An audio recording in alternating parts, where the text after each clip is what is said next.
না, না, না, না, না, না।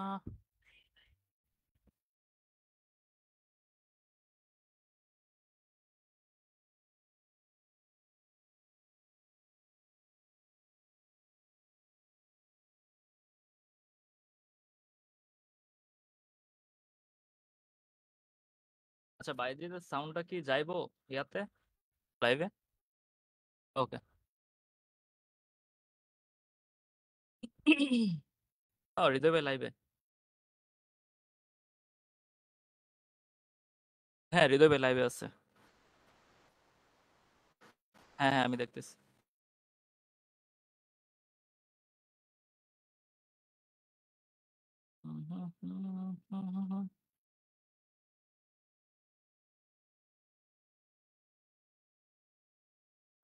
আচ্ছা, 5 মিনিট সময় যাক, মোটামুটি সবাই।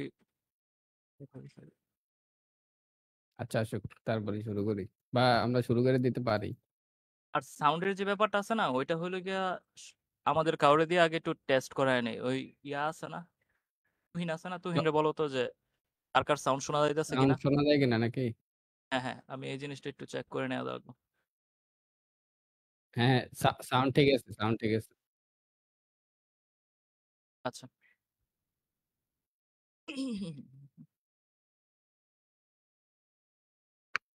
না, না, না।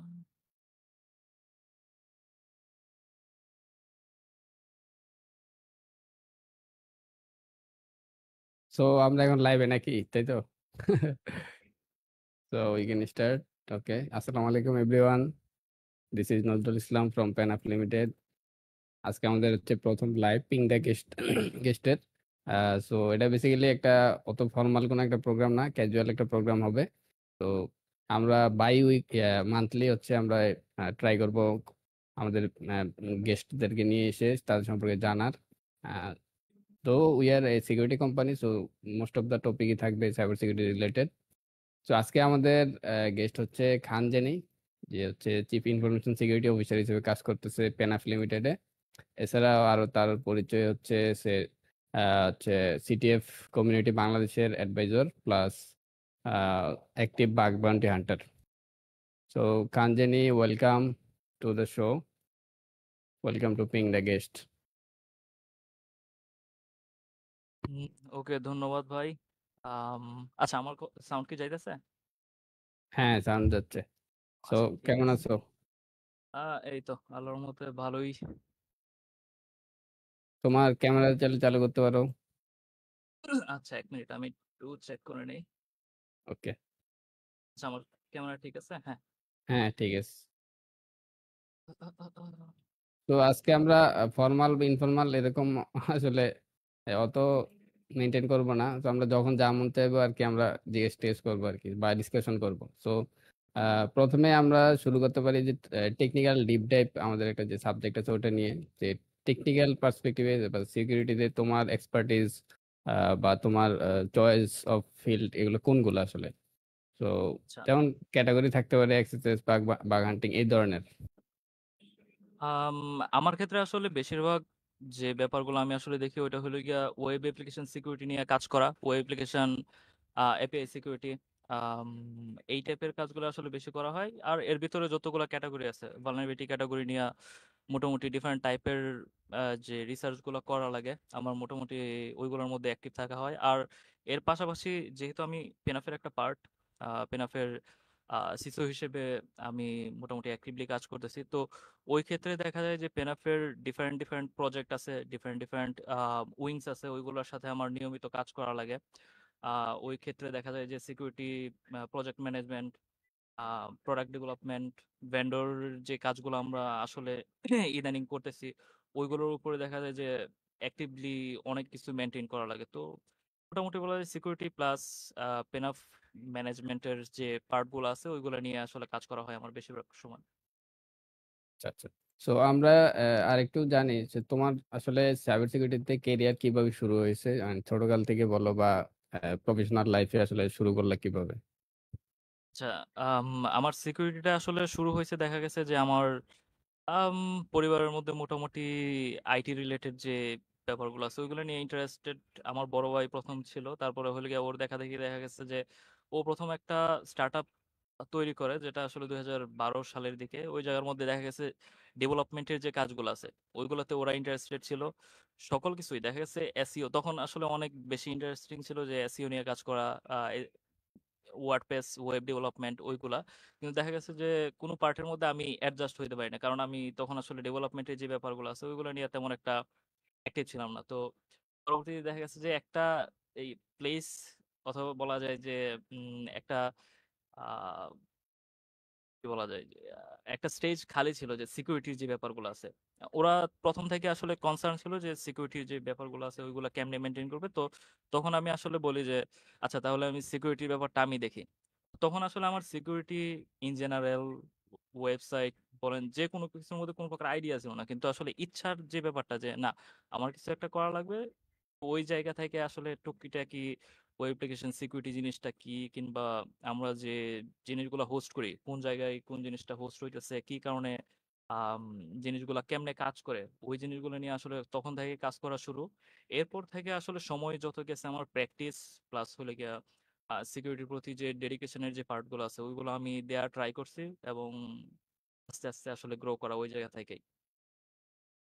এর পরবর্তীতে যদি বলি যে সিকিউরিটি অ্যাক্টিভলি কাজ করা, 2015 14-15 দিকে দেখা গেছে যে আমরা আস্তে আস্তে কিছু প্ল্যাটফর্ম পাইতাম যেগুলোর মধ্যে আসলে হ্যাকিং যে জিনিসগুলো আছে, যেমন রুটমি টাইপের ছোট ছোট কিছু সাইট আছিল, রাশিয়ান কিছু সাইট আছিল। ওরা আসলে কিছু সার্ভিস প্রোভাইড করতো যে তোমার স্কিল প্রুভ করো, অথবা হলো গিয়া দেখা গেছে যে একটা প্রবলেম সলভ করতে পারলেই কিছু পয়েন্ট পাওয়া যাইতেছে। তো এই টাইপের জিনিসগুলো আসলে আগ্রহের যে জায়গাটা আছে ওইটা অনেক এক্সটেন্ড করছে। দেখা গেছে যে আমার প্রতিদিন 2টা 4টা 5টা 6টা এরকম করে চ্যালেঞ্জ সলভ করা, ডিফারেন্ট টাইপের বাগ দেখা, তার পরবর্তীতে হইলে ওইগুলো কেমনে কাজ করে, ওই টাইপের জিনিসগুলো নিয়ে যে কাজ করার আগ্রহটা এটা ডে বাই ডে আসলে বিল্ড হয়েছে। তার পরবর্তীতে দেখলাম যে এটা একটা প্রফেশন হিসেবে নেওয়া যায়। যেমন প্রথম দিকে আমি দেখছিলাম যে গুগল, মজিলা, তারপরে হলো কি ফেসবুকের বাগ বাউন্টি প্রোগ্রামগুলা, তো ওইগুলোর মধ্যে কেমনে আসলে হ্যাকার বলি আর হান্টার বলি ওরা কেমনে আসলে আর্ন করতে পারে এই স্কিলটা ইউজ করে। তো ওই পার্টগুলো যখন অ্যানালাইসিস করা শুরু করলাম দেখলাম যে না, এই জায়গার মধ্যে আসলে ব্রড একটা এরিয়া আছে। সিকিউরিটি আমরা যে পার্সপেক্টিভে দেখতাম যে না এই জিনিসগুলো করলেই সিকিউর একটা ওয়েবসাইট, কিন্তু না, এর বাইরেও যে আরো যে জিনিসগুলো আছে ওইগুলা আস্তে আস্তে আসলে রিসার্চ করা, শেখা, ট্রাই করা, প্র্যাকটিস করা, ওইগুলোর মাধ্যমে আসলে গ্রো হয়েছে।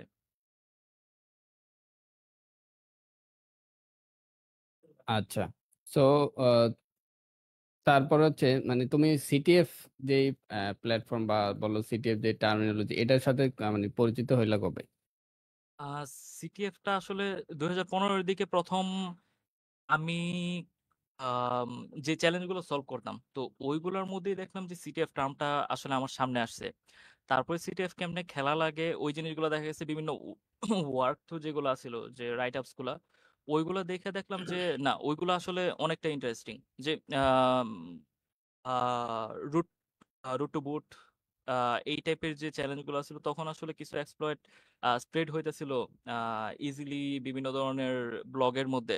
কারণ 2015-16 সালের দিকে আসলে দেখা গেছে যে সবচেয়ে বেশি আমার দেখা মতে ওই সময় আসলে সিকিউরিটি আগের যে ব্যাপারগুলো আসলে ওইগুলা থেকে 2015 16 17 ওই দিকে আসলে অনেকগুলা ব্লগ আমরা দেখতে পাচ্ছি সিকিউরিটির উপরে। তো ওইগুলা পড়তে পড়তে দেখা গেছে যে কেউ না কেউ একজন কোনো একটা ইউনিভার্সিটি থেকে অথবা কোনো একটা অর্গানাইজেশন থেকে সিটিএফ অ্যারেঞ্জ করছে, ওইটার মধ্যে আমি আসলে পার্টিসিপেট করি। পরে দেখি যে ওইদিকে আমি দেখা গেছে 100 যদি 20টা চ্যালেঞ্জ ধরে আমি দেখা গেছে 2 থেকে 3টা সলভ করতে পারছি প্রথম ওয়ার্ম আপ টাইপের, এরপরে বাকিগুলো পারি নাই। তো এরপর থেকে দেখা গেছে একটা আগ্রহ হয়েছে যে এই চ্যালেঞ্জগুলো যেমনি হোক সলভ করা লাগবে।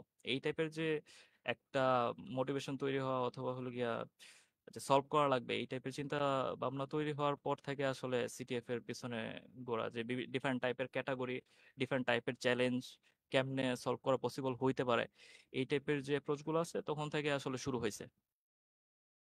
আচ্ছা আচ্ছা। সো তারপরে বাগ হান্টিং শুরু করলা কবে? বাগ হান্টিং এই সিটিএফ খেলার পরপরই দেখা গেছে যে ওয়েব অ্যাপ্লিকেশন যে চ্যালেঞ্জ গুলো ছিল, ডিফারেন্ট টাইপের বাগ নিয়ে কাজ করা, ওইগুলোর পরবর্তীতে দেখা গেছে যে আমি বললাম যে 15 16-র দিকে এই যে গুগল, মাইক্রোসফট, ইয়াহুর যে হুম। প্রোগ্রামগুলো আছে ওইগুলো সম্পর্কে যখন জানতে পারলাম তখন থেকে আসলে আস্তে আস্তে ইয়া করা। তারপর আমি ফর্মালি 2017-18 এই 2 সালের মধ্যে ডিফারেন্ট ডিফারেন্ট প্ল্যাটফর্মের মধ্যে অ্যাকাউন্ট খুলি। তারপরে ডিফারেন্ট ডিফারেন্ট রিসার্চারের সাথে আসলে কমিউনিকেট করা শুরু করি। আম ওদের অ্যাপ্রোচ, ওরা কেমনে কাজ করে। আম তার পরবর্তীতে হইলো গিয়ে টুলিং।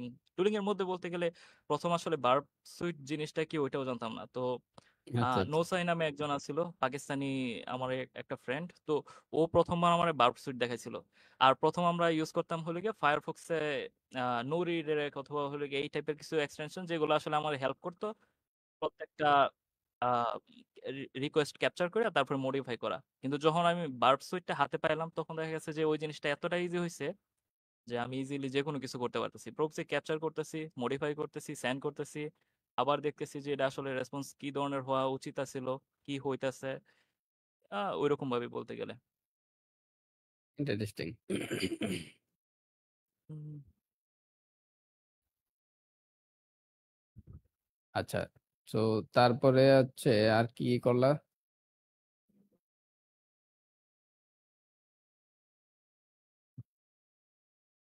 জি, কোয়েশনটা আরেকবার। বলতেছি তারপরে আর কি কি করলা আর কি? মানে ধরো বাগ হান্টিং, সিটিএফ, এরপরে আর কি ও কি আচ্ছা, করলা?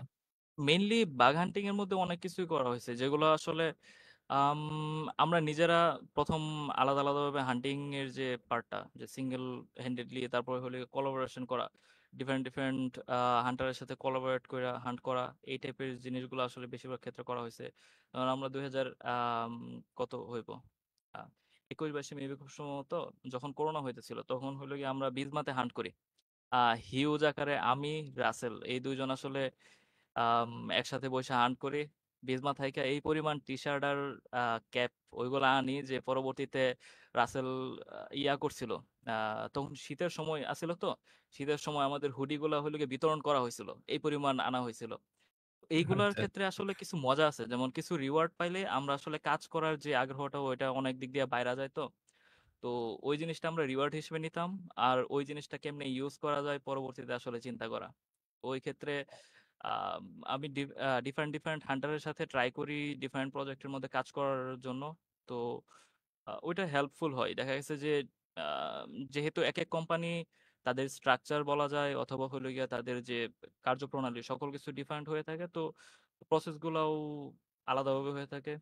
ওইগুলা আসলে মোটামুটি হেল্প করে।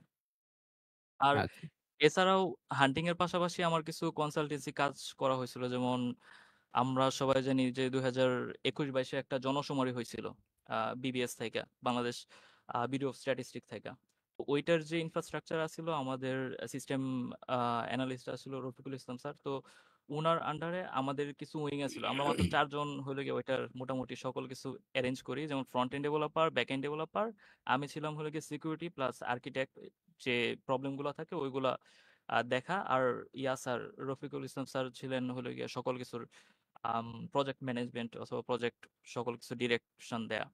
তো আমরা 3 জন আসলে 4 জন মিলাই দেখা গেছে যে আমাদের ফুল প্রজেক্টটা করি। ওই জায়গার মধ্যে ওইটা ছিল বাংলাদেশের সবচেয়ে বড় অ্যাক্টিভ আইসিটি প্রজেক্ট বলা যায় এভাবে। কারণ 4 লাখের উপর ডিভাইস একসাথে কাজ করতেছিল, প্লাস হইলো গিয়ে প্রত্যেকটা আহ, উম, যে জনগণ বাংলাদেশের সকলের ইনফরমেশন একসাথে কালেক্ট করে একটা ডাটাবেস আর্কাইভ তৈরি করা হয়েছিল। তো এটা হিউজ একটা প্রজেক্ট ছিল আমাদের জন্য। ওই আচ্ছা প্রজেক্টের আচ্ছা। মধ্যে আসলে কাজ করা হয়েছিল। তো এটা বেসিক্যালি তোমার হচ্ছে এই যে প্রফেশনাল জার্নি বা প্রফেশনাল যখন কাজ করো তখন ওইটা নাকি? তো মানে হ্যাঁ। তুমি আসলে ভার্সিটিতে যখন যখন পড়তেছো বা যখন ছিলা, আহ, তখনই কি আসলে সিকিউরিটি নিয়ে প্রথম জানলা নাকি ভার্সিটিতে ভর্তি হওয়ার আগে থেকেই জানো? না, না, না, আমি ভার্সিটি না, আমার খুব সম্ভবত ক্লাস 7-8 থেকে আসলে ইয়া করা শুরু হয়েছে। ও মাই গড। ভার্সিটিতে আসার পরে সো আর্লি। দেখা গেছে যে কাজগুলো হুম। একটু অ্যাক্টিভলি করতে পারতেছি। আচ্ছা আচ্ছা, গ্রেট গ্রেট। তো মানে অনেক ছোটকাল থেকেই শুরু করছো। আচ্ছা।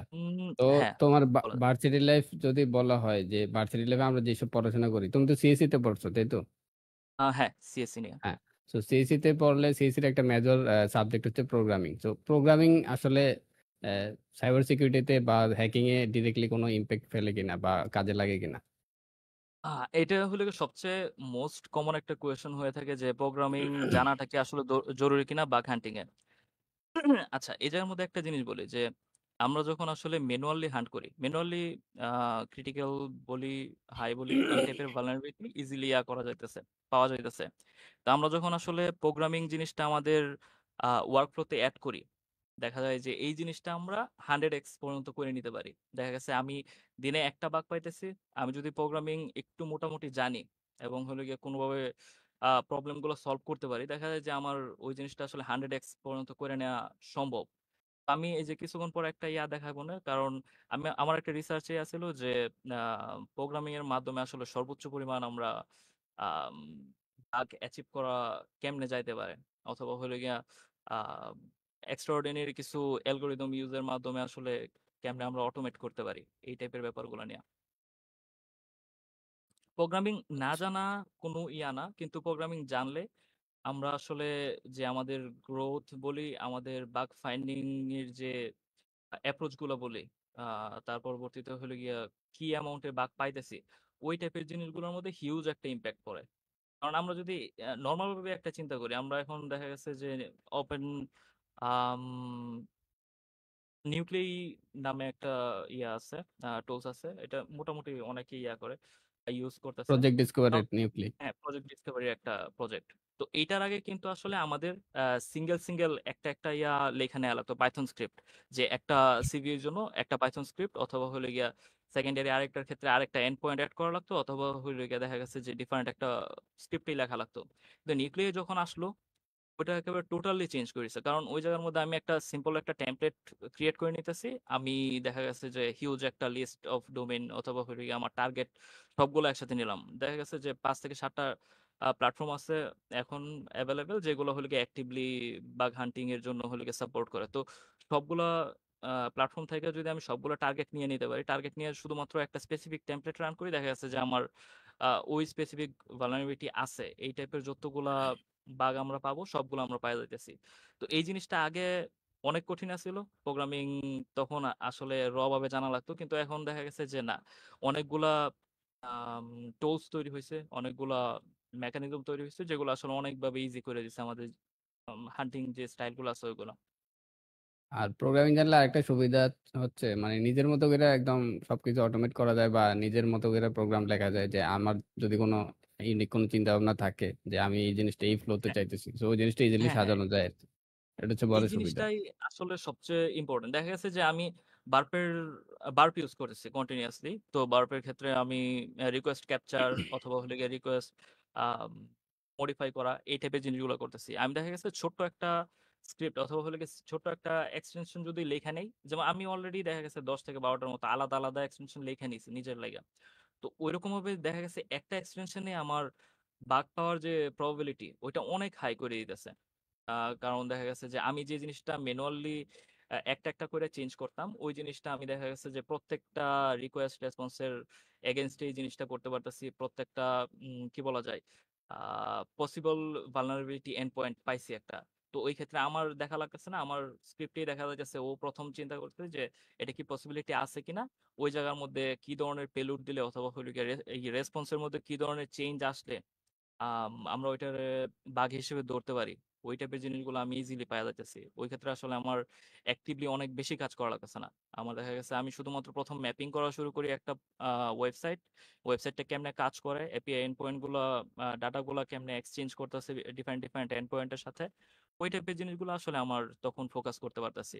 আর বাকি যে বেসিক যে ইস্যুগুলো আছে, যেগুলা বলা যায় যে ইজি হ্যাঙ্গিং ফ্রুট হিসেবে বলা যায়, যে ইজি বাগ, ওইগুলো দেখা গেছে অটোমেটিক আমার একটা সাইডে আরেকটা মধ্যে সেভ হওয়া শুরু হয়ে গেছে, যে এই এন্ড পয়েন্টের মধ্যে পটেনশিয়াল ভালনারেবিলিটি এটা, এই এন্ড পয়েন্টের মধ্যে এই পেলুড দিলে আমার রিফ্লেকশন অথবা হলো গিয়া কি ধরনের চেঞ্জ আসতেছে, ওইটার যে ব্যাপারগুলো আছে ওইগুলো আমি ইজিলি পাওয়া যাইতেছি।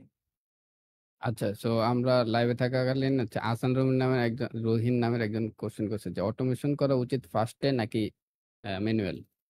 তো আচ্ছা, প্রথমেই অটোমেশন জিনিসটা আসলে জানারই কথা না, কিন্তু জানা যাইতে পারে। ওইগুলো হলে গিয়ে অন্য কেউ একটা স্ক্রিপ্ট ইউজ করতেছে, আমরা ইজিলি ও কেমনে ইউজ করতেছে ওইটা দেখে যদি ইউজ করা শুরু করে দেই, ওইটা একটা ওয়ে। আর ওই ক্ষেত্রে আসলে যে কি বলা যায়, স্কিল গেইনের যে ব্যাপারটা আছে ওইটা হইতাছে না। প্লাস হইলে গিয়ে পরবর্তীতে দেখা গেছে এমন একটা ডিফারেন্ট একটা এন্ড পয়েন্ট আসতেছে অথবা ডিফারেন্ট একটা স্ট্রাকচার আসতেছে যে জায়গার মধ্যে হয়তো এই স্ক্রিপ্টটা নাও কাজ করতে পারে। ওই ক্ষেত্রে আসলে প্রথমেই অটোমেশন না করে অটোমেশন কিছু জিনিস অটোমেট করতে পারে, যেমন হলো কন্টেন্ট ডিসকাভারি অথবা হলো গিয়া সাবডোমেইন ইনুমারেশন, এই টাইপের যে জিনিসগুলো আছে এগুলো তো আর ম্যানুয়ালি করার কোনো রিজন নাই। এগুলা হুম। অটোমেট করতে পারে, কিন্তু ওই ক্ষেত্রে হলো গিয়ে ডিফারেন্ট টাইপের যে ওয়ার্ড লিস্ট গুলো আছে, এই ওয়ার্ড লিস্ট গুলা যাতে ও নিজে ক্রিয়েট করতে পারে, কি কারণে এই ওয়ার্ড লিস্টটা দিতেছে, এই ওয়ার্ড লিস্টের কোনো ইম্প্যাক্ট আছে কিনা, কোনো ভ্যালু অ্যাড করতেছে কিনা, এই টাইপের জিনিসগুলো যদি ও বুঝে নিতে পারে প্রথমেই, তাহলে হলো গিয়ে ইনুমারেশনের যে ব্যাপারটা, সাবডোমেইন ইনুমারেশনে বলি আর এন্ড পয়েন্ট গুলা কালেকশনের কথাই বলি, ওই দুইটা জিনিসের ক্ষেত্রে কিন্তু অনেকটা হেল্প হয়ে যাইতেছে আমাদের। আচ্ছা, তো আচ্ছা। প্রথমে আর ভালনারেবিলিটি অটোমেশনের ক্ষেত্রে আসলে আমি যে জিনিসটা বললাম যে নিউক্লিয়াই টাইপের অনেক ইয়া আছে এখন, সফটওয়্যার আছে বলে, টুলস আছে, ওইগুলা প্রথম একটু অ্যানালাইসিস করুক যে আসলে কেমনে কাজ করে, টেমপ্লেট কেমনে লেখা যায়, আম, ওইগুলো দেখা যদি ও নিজে লিখতে পারে তাহলে হলো গিয়ে পরবর্তীতে অটোমেশনের চিন্তা করুক। আর এর আগে একটা জিনিস জানতে হইব, যে জিনিসটা ওইটা হলো গিয়ে ভালনারেবিলিটি জিনিসটা কি। কারণ আমি যদি নাই জানি যে আসলে এই জিনিসটা ভালনারেবিলিটি আর এই জিনিসটা হলো গিয়া কি বলা যায় এক্সপেক্টেড যে অ্যাকশন, ওইটা কিনা, ওই দুটো জিনিস আসলে যদি না জানে, দেখা গেছে অটোমেট করেও তার কোনো প্রকার লাভ হইবে বলে মনে হয় না। তো ওই ক্ষেত্রে প্রত্যেকটা ভালনারেবিলিটি কেমনে কি বলা যায় এক্সিকিউট করার কথা, এবং প্রত্যেকটা ভালনারেবিলিটি জিনিসটা কেমনে কাজ করে, এই জিনিসগুলো যদি একবার ওই ব্রেনের মধ্যে নিয়ে নিতে পারে, পরবর্তীতে আসলে অটোমেট করা অনেকটা ইজি হইব। আচ্ছা, আচ্ছা, সাউন্ড মেবি আমি একটু হচ্ছে স্লো যাইতেছে। আহ ওকে, আচ্ছা। সমস্যা নাই।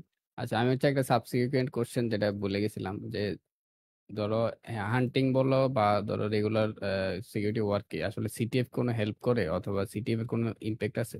যেহেতু বাংলাদেশে আ- সিটিএফ টার্মিনোলজিটা এখন হচ্ছে মানে মোটামুটি একটা হাইপে আছে, যে সবাই সিটিএফ। আচ্ছা। তো এটা আসলে একটু ডিটেলস যদি বলো। আচ্ছা, হ্যাঁ, এই জিনিসটা আসলে হেল্প করে, যারা আসলে হেল্প নিতে চায় তাদের জন্য হেল্প করে। এই ব্যাপারটা হলো গিয়ে এরকম যে সিটিএফ জিনিসটা আসলে টেকনিক্যাল যে ওভারভিউ বলা যায় অথবা হলো গিয়ে টেকনিক্যাল যে অ্যাপ্রোচ গুলো আছে ওইগুলো ইমপ্রুভ করতে অনেকটা হেল্প করে। কারণ দেখা গেছে যে আমি যদি একটা ওয়েবের চ্যালেঞ্জ পাই, আমার অলরেডি একটা ডিসক্রিপশন দেয়া থাকে যে এটার মধ্যে পসিবল ভালনারেবিলিটি হলো গিয়ে সিকিউর ইনজেকশন। তো আমি যখন আসলে বুঝতে পারতেছি যে এই জায়গার মধ্যে সিকিউর ইনজেকশন আছে, তখন আসলে আমি ট্রাই করব সর্বোচ্চ কি বলা যায় ওয়েতে যে ওইটা কেমনে এক্সপ্লয়েট করতে পারি এবং ওইটা থেকে কেমনে ডাটা এক্সট্রাক্ট করে নিয়ে আসতে পারি অথবা ফ্ল্যাগটা নিয়ে আসতে পারি। তো ওই ক্ষেত্রে আসলে হেল্প করে যারা আসলে হেল্পটা আর ডিফারেন্ট ওয়েতে দেখে যে হ্যাঁ সিটিএফ খেলাতে আমি এই জিনিসটা আসলে শিখতে পারতাছি, ওদের জন্য আসলে সিটিএফটা অনেকটাই হেল্পফুল। আর সিটিএফটা দেখা গেছে সিটিএফ বিডি আসলে অনেকটা পুশ করছে, দেখা যাক ইন ফিউচারে আরো পুশ করা ট্রাই করবো সিটিএফ বিডি থেকে যতটুকু করা যায়। আম, এইটুকুই বলতে গেলে সিটিএফ এর ক্ষেত্রে। আচ্ছা, আচ্ছা, তোমার হচ্ছে এখন প্রফেশনাল লাইফ আসলে তোমার শুরু হয়েছে কবে? সে যে একদম মানে ধরো কোনো অর্গানাইজেশনে কাজ করতেছো, এবং আসলে আম, অর্গানাইজেশনে কি কি কাজ এই পর্যন্ত করা হয়েছে, যদি কিছু এক্সপিরিয়েন্স শেয়ার করো। আচ্ছা। আচ্ছা, আমার professional life, directly professional life বলতে আমার শুরু হয়েছে হলে গিয়ে 18 সাল থেকে। তো ওই সময় দেখা গেছে যে আমি একটা অর্গানাইজেশনে জয়েন করি, তো ওই জায়গার মধ্যে আমি বেশি দিন থাকি নাই। তো কাজগুলা একটু ডিফারেন্ট টাইপের ছিল, ইনফরমেশন গ্যাদারিং, তার পরবর্তীতে হইলো গিয়া ডিফারেন্ট টাইপের অ্যানালাইসিস, ডাটা ডাটা নিয়ে কাজ করা, এই টাইপের কাজগুলাই ছিল। তার পরবর্তীতে দেখা গেছে 19-এর শেষের দিকে আমি কাজ শুরু করি বিবিএস নিয়ে। তারপরে এর মধ্যে দিয়ে অনেকগুলা কাজ করা হয়েছে, লাইক আমি একটা গ্রুপের সাথে জয়েন করি, ওরা হলো গিয়ে পেন টেস্ট করতো। তো পেন টেস্টের ক্ষেত্রে ওরা প্রতি উইকে একটা একটা টার্গেট থ্রো করতো, এবং ওই টার্গেটের এগেনস্টে, দেশি না নাকি দেশের না বাইরে? এটা বাংলাদেশে না, বাংলাদেশি না, ওইটা বাইরের ছিল। তো আচ্ছা, না, ওইটা ছিল এরকম যে ওরাও একটা কোম্পানি, ছোট একটা কোম্পানি, ওরা প্রথম প্রজেক্ট নিত, প্রজেক্ট নিয়ে আম, কি বলা যায় আমাদের মতো যারা ছিল রিসার্চার ওদেরকে দিয়ে দিত যে এটার মধ্যে কি ধরনের ভালনারেবিলিটি, ওরা বেশিরভাগ ক্ষেত্রে শুধুমাত্র ক্রিটিক্যাল নিয়ে কাজ করতো, যে আমরা যদি বলি কি বলা যায় ক্রস সাইট স্ক্রিপ্টিং, ওইটা ওরা অ্যাকসেপ্ট করতো না, ওরা শুধুমাত্র দেখা গেছে ডিরেক্টলি ডাটা এক্সপোজ হইতাছে এই টাইপের যত ভালনারেবিলিটি গুলো আছে ওইগুলো নিয়ে, যেমন সিকিউর ইনজেকশন, এসএসআরএফ, কিংবা আইডো টাইপের কোনো কিছু যেটা হলো গিয়ে সিরিয়াস লেভেলের পিআই ডাটা লিক করতেছে, ওই টাইপের ইস্যুগুলো নিয়ে কাজ করতো। তো ওই ক্ষেত্রে ওইটা মোটামুটি হেল্প করছে। কারণ দেখা গেছে আমার একটা টার্গেট দেয়া হইতো। ১ সপ্তাহ সময় থাকতো। আর এই ১ সপ্তাহ সময়টা আমার মোটামুটি ওইটার পিছনে ইনভেস্ট করা হইতো। তো একেকটা অ্যাপ্লিকেশন সম্পর্কে মোটামুটি ভালো ধরনের ধারণা না নেয়া পর্যন্ত আসলে ওইটা নিয়ে ইয়া করা যেত না। আর ওইটার রেজাল্ট গুলাও খুব ভালো পাওয়া যাইত। আর হান্টিং করা অথবা বিএপিটি আমরা যাই বলি, ওইগুলোর ক্ষেত্রে আসলে একটা জিনিস কি, যে অ্যাপ্লিকেশন নিয়ে আমরা কাজ করতেছি অথবা যে অর্গানাইজেশন নিয়ে কাজ করতেছি ওইগুলো সম্পর্কে আমাদের একটা ক্লিয়ার ধারণা যদি একবার নিয়ে নিতে পারি, মানে প্রথম টার্গেটটা হওয়া উচিত যে অ্যাপ্লিকেশনটা কেমনে কাজ করে, অথবা হলে গিয়ে যদি ওইটা মোবাইল অ্যাপ্লিকেশন বলি ওয়েবসাইট বলি যে কোনো কিছু, যে অ্যাসেটটা আমাদেরকে অ্যাক্সেস দেওয়া হইব, তো ওই অ্যাসেটটা আসলে কেমনে প্রসেস করে ডাটাগুলা। মেইন কাজ আসলে ডাটা প্রোটেকশন আর ডাটা হলো গিয়ে সিকিউর করা। ওই ২ টা জিনিস হলো গিয়ে আমাদের মেইন গোল হিসেবে রাখা লাগবে।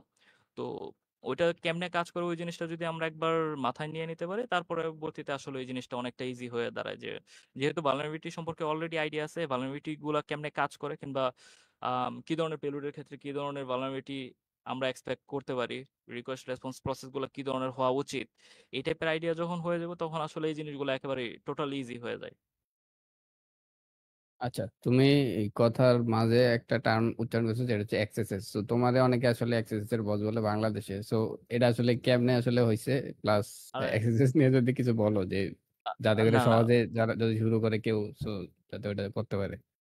আচ্ছা, ওই টাইপের কিছুই না। আমি আসলে সবচেয়ে বেশি হান্ট করার ক্ষেত্রে আমি হান্ট করি হইলো গিয়া ইনজেকশন টাইপের ভালনারেবিলিটি, এর মধ্যে ক্রস সাইট স্ক্রিপ্টিং এর পরিমাণটা একটু বেশি। আম আচ্ছা, এই আর কারণেই। Different, different approach. আসলে আমার বেশিরভাগ ক্ষেত্রেই আমার যতগুলা রিসার্চ হইছে এর মধ্যে ক্রস সাইট স্ক্রিপ্টিং নিয়া রিসার্চের পরিমাণটা একটু বেশি। যার ফলে আসলে ডিফারেন্ট অ্যাপ্রোচ নিয়ে এখন চিন্তা করতে পারি। তো আমি কিছুদিন আগে একটা ইয়াতে যাই, ইউনিভার্সিটিতে, আমার ইউনিভার্সিটি অফ এশিয়া প্যাসিফিকে আমাদের একটা কনফারেন্স টাইপের হয়েছিল। তো ওই জায়গার মধ্যে প্রসেস স্ক্রিপ্টিং এর একটা ডিফারেন্ট অ্যাপ্রোচ, ওইটা হলো গিয়ে প্রোগ্রামিং প্লাস হলো গিয়া ভালনারেবিলিটি ফাইন্ডিং এর যে অ্যাপ্রোচটা আছে ওইটা নিয়ে একটু ইয়া করছিলাম, আমি একটা টক দেই। তো ওইটার মধ্যে হলো গিয়ে যে আমরা বেসিক ওয়েতে প্রসেস স্ক্রিপ্টিং গুলা কনটেক্সটের উপর ডিপেন্ড করে কেমনে বের করি। তো ওইটা প্রথম হইলে গিয়া ডিসকাস করা, তার পরবর্তীতে আমরা প্রোগ্রামেটিক ওয়েতে ওই জিনিসটা কেমনে হিউজ আকারে নিয়ে যেতে পারি, ওই জিনিসটা নিয়ে ডিসকাশন করি। তো আমার মোটামুটি বলা যায় এই পর্যন্ত মেবি খুব সম্ভবত ৩ মাস হয়েছে ওই ইভেন্টটার। তো ওই ইভেন্টের পরে আমি আসলে একটা ইয়া তৈরি করি, একটা ওয়ার্কফ্লো তৈরি করি। আমাদের যে রিসার্চটা হয়েছিল ওই রিসার্চের আঙ্গিকে আমি কয়েকটা টুলস ক্রিয়েট করি। তো ওই টুলস গুলা দিয়া আমি কি বলা যায়, একটা প্ল্যাটফর্মের নাম হয়তো অনেকে জানা থাকবো যে ওপেন বাগ বাউন্টি। তো ওই জায়গার মধ্যে একটা মজার বিষয় হলো গিয়া যে কোনো ওয়েবসাইটের মধ্যে আমরা ক্রস সাইট স্ক্রিপ্টিং অথবা ওই জায়গার মধ্যে ক্যাটাগরির মধ্যে ৪ থেকে ৫টার মতো ভালনারেবিলিটি আছে, ওইগুলা খুঁজে আমরা রিপোর্ট করতে পারি। ওরা হইলো গিয়া ইয়া করে, যে ওয়েবসাইটের ওনার অথবা হইলো গিয়া স্পেসিফাইড কিছু ইমেলের মধ্যে মেইল সেন্ড করে দেয় যে ওরা আসলে ঠিক করতে চায় কিনা। ঠিক করতে চাইলে হইলো গিয়া রিসার্চারের সাথে কন্ট্যাক্ট করবে, এই টাইপের। এটা হলো গিয়া ফান একটা প্রজেক্ট বাগ বাউন্টির ক্ষেত্রে। তো এই প্রজেক্টের আন্ডারে আমি করি কি, আমার যে রিসার্চের যে টুলস গুলো ক্রিয়েট করছি ওইগুলো অটোমেট করে একটা ফ্লোর মধ্যে ফালায় রাখি। তো দেখা যায় যে আমি লাস্ট মেবি খুব সম্ভবত ৩ মাসে বাগ সাবমিট করা হয় অনেক, কিন্তু এই জায়গার মধ্যে কিছু ক্রাইটেরিয়া আছে, বাগ অ্যাকসেপ্ট হইব কিনা ওই টাইপের কিছু ক্রাইটেরিয়া আছে। তো আহ, আমি আর আমার টিম মোটামুটি বলা যায় ১-১.৫ লাখের উপরে এই পর্যন্ত ক্রস সাইট স্ক্রিপ্টিং সাবমিশন করে ফেলছে এই ৩ মাসে। আর দেখা গেছে যে এটা আসলে আমাদের একটা টাইম পাস প্রজেক্ট টাইপের, কিন্তু এরপরে ক্রস সাইট স্ক্রিপ্টিং এর পরিমাণের যে ব্যাপারটা ওইটা কিন্তু হিউজ। ১.৫ লাখের উপরে ক্রস সাইট স্ক্রিপ্টিং সাবমিশন হয়েছে, কিন্তু দেখা গেছে 1/3 হইলে গিয়ে অ্যাকসেপ্ট হইতাছে। আবার এর মধ্যে থেকে দেখা যাচ্ছে যে ৪ ভাগের ১ ভাগ হইলো গিয়া ডুপ্লিকেট খাইতেছে অথবা ক্লোন হইতাছে। এই টাইপের কিছু কাহিনীর কারণে আমাদের সাবমিশনের পরিমাণ সবার লাস্টে মেবি খুব সম্ভবত ২০,০০০, ২৫,০০০, ২টা অ্যাকাউন্টের মধ্যে আমরা আসলে কাজ করতেছি। একটা সিক্রেট অ্যাকাউন্ট, একটা হলো গিয়ে আমার পার্সোনাল অ্যাকাউন্ট। তো আমার পার্সোনাল অ্যাকাউন্টের মধ্যে মেবি খুব সম্ভবত ২০,০০০-এর উপরে ক্রস সাবস্ক্রিপিং অলরেডি অ্যাকসেপ্টেড হয়ে গেছে।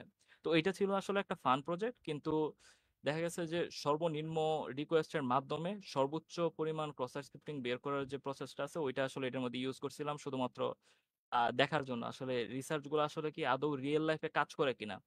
তো হয়তো নেক্সটে যদি আমরা কোনো প্রকার ইয়া করি, কি বলা যায় কনফারেন্স অথবা কোনো কিছু যদি পিওসি হিসেবে দেখানো লাগে, যাতে আমি দেখাইতে পারি, ওই কারণে আসলে একটা প্রুফ হিসেবে ওপেন বাগ বাউন্টি চুজ করা, যে ওইটার মধ্যে হান করা। প্লাস হলে গিয়া বিভিন্ন প্ল্যাটফর্মের মধ্যে অলরেডি আমি 4-5 জনের সাথে কোলাব করছি। ওদের সাথে দেখা গেছে যে আমার ক্রস স্ক্রিপ্টিং সাবমিশনের পরিমাণ এখন পর্যন্ত মোটামুটি 25 থেকে 30টার মতো, বেসিক ভাবে শুধুমাত্র আনঅথ এরিয়াতে। তাও কি আমার দেখা গেছে যে ক্রলিং টোলিং কোনো কিছু করা লাগে নাই। তো ওই জিনিসটা ইন্টারেস্টিং আছিল।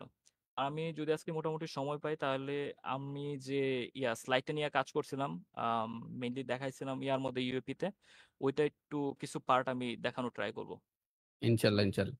আচ্ছা, আমার একটা জেনেরিক কোশ্চেন হচ্ছে, এই এক্সএসএস, এই বাগটা, এটা আসলে রিয়েল লাইফে কোনো ইম্প্যাক্ট আছে কিনা? হ্যাঁ, অবশ্যই ইম্প্যাক্ট আছে। ওইটা আসলে এক্সপ্লয়েট যদি ঠিকভাবে করা যায়, অ্যাকাউন্ট টেক ওভার টাইপের যে আহ, কি বলা যায়, তো আমরা ইজিলি রিপ্রোডিউস করতে পারি। ওই ক্ষেত্রে অ্যাকাউন্ট টেক ওভার কিন্তু ইনিশিয়ালি বলতে গেলে ডিরেক্টলি আমাদের যে ইয়াগুলো আছে, ইউজার গুলো আছে, ওইগুলোর সাথে ইম্প্যাক্ট ফেলতেছে। আর কিছু জায়গার মধ্যে, আচ্ছা আমার সাউন্ডটা মেবি একটু কম যাইতেছে। আচ্ছা, আম, তো কিছু কিছু ক্ষেত্রে দেখা যায় যে ক্লায়েন্ট সাইড ভালনারেবিলিটি নিয়ে যারা রিসার্চ করতেছে, ওদের ক্ষেত্রে হলে জাভাস্ক্রিপ্ট নিয়ে কাজ করা, অথবা হলে ব্রাউজার কেমনে আসলে ডাটাগুলো প্রসেস করে, ডম থেকে আম, কি বলা যায় রিকোয়েস্ট গুলো কেমনে পার্স হইতেছে ব্রাউজারের মধ্যে, ওই টাইপের জিনিসগুলো নিয়ে অনেক ধরনের রিসার্চ করা পসিবল। এখন ভালনারেবিলিটি গুলো আসলে ভেরিয়েশনের পরিমাণ অনেক বেশি হইতেছে ডে বাই ডে। বলা যায় যে আমরা নতুন নতুন জিনিস দেখতে পারতেছি।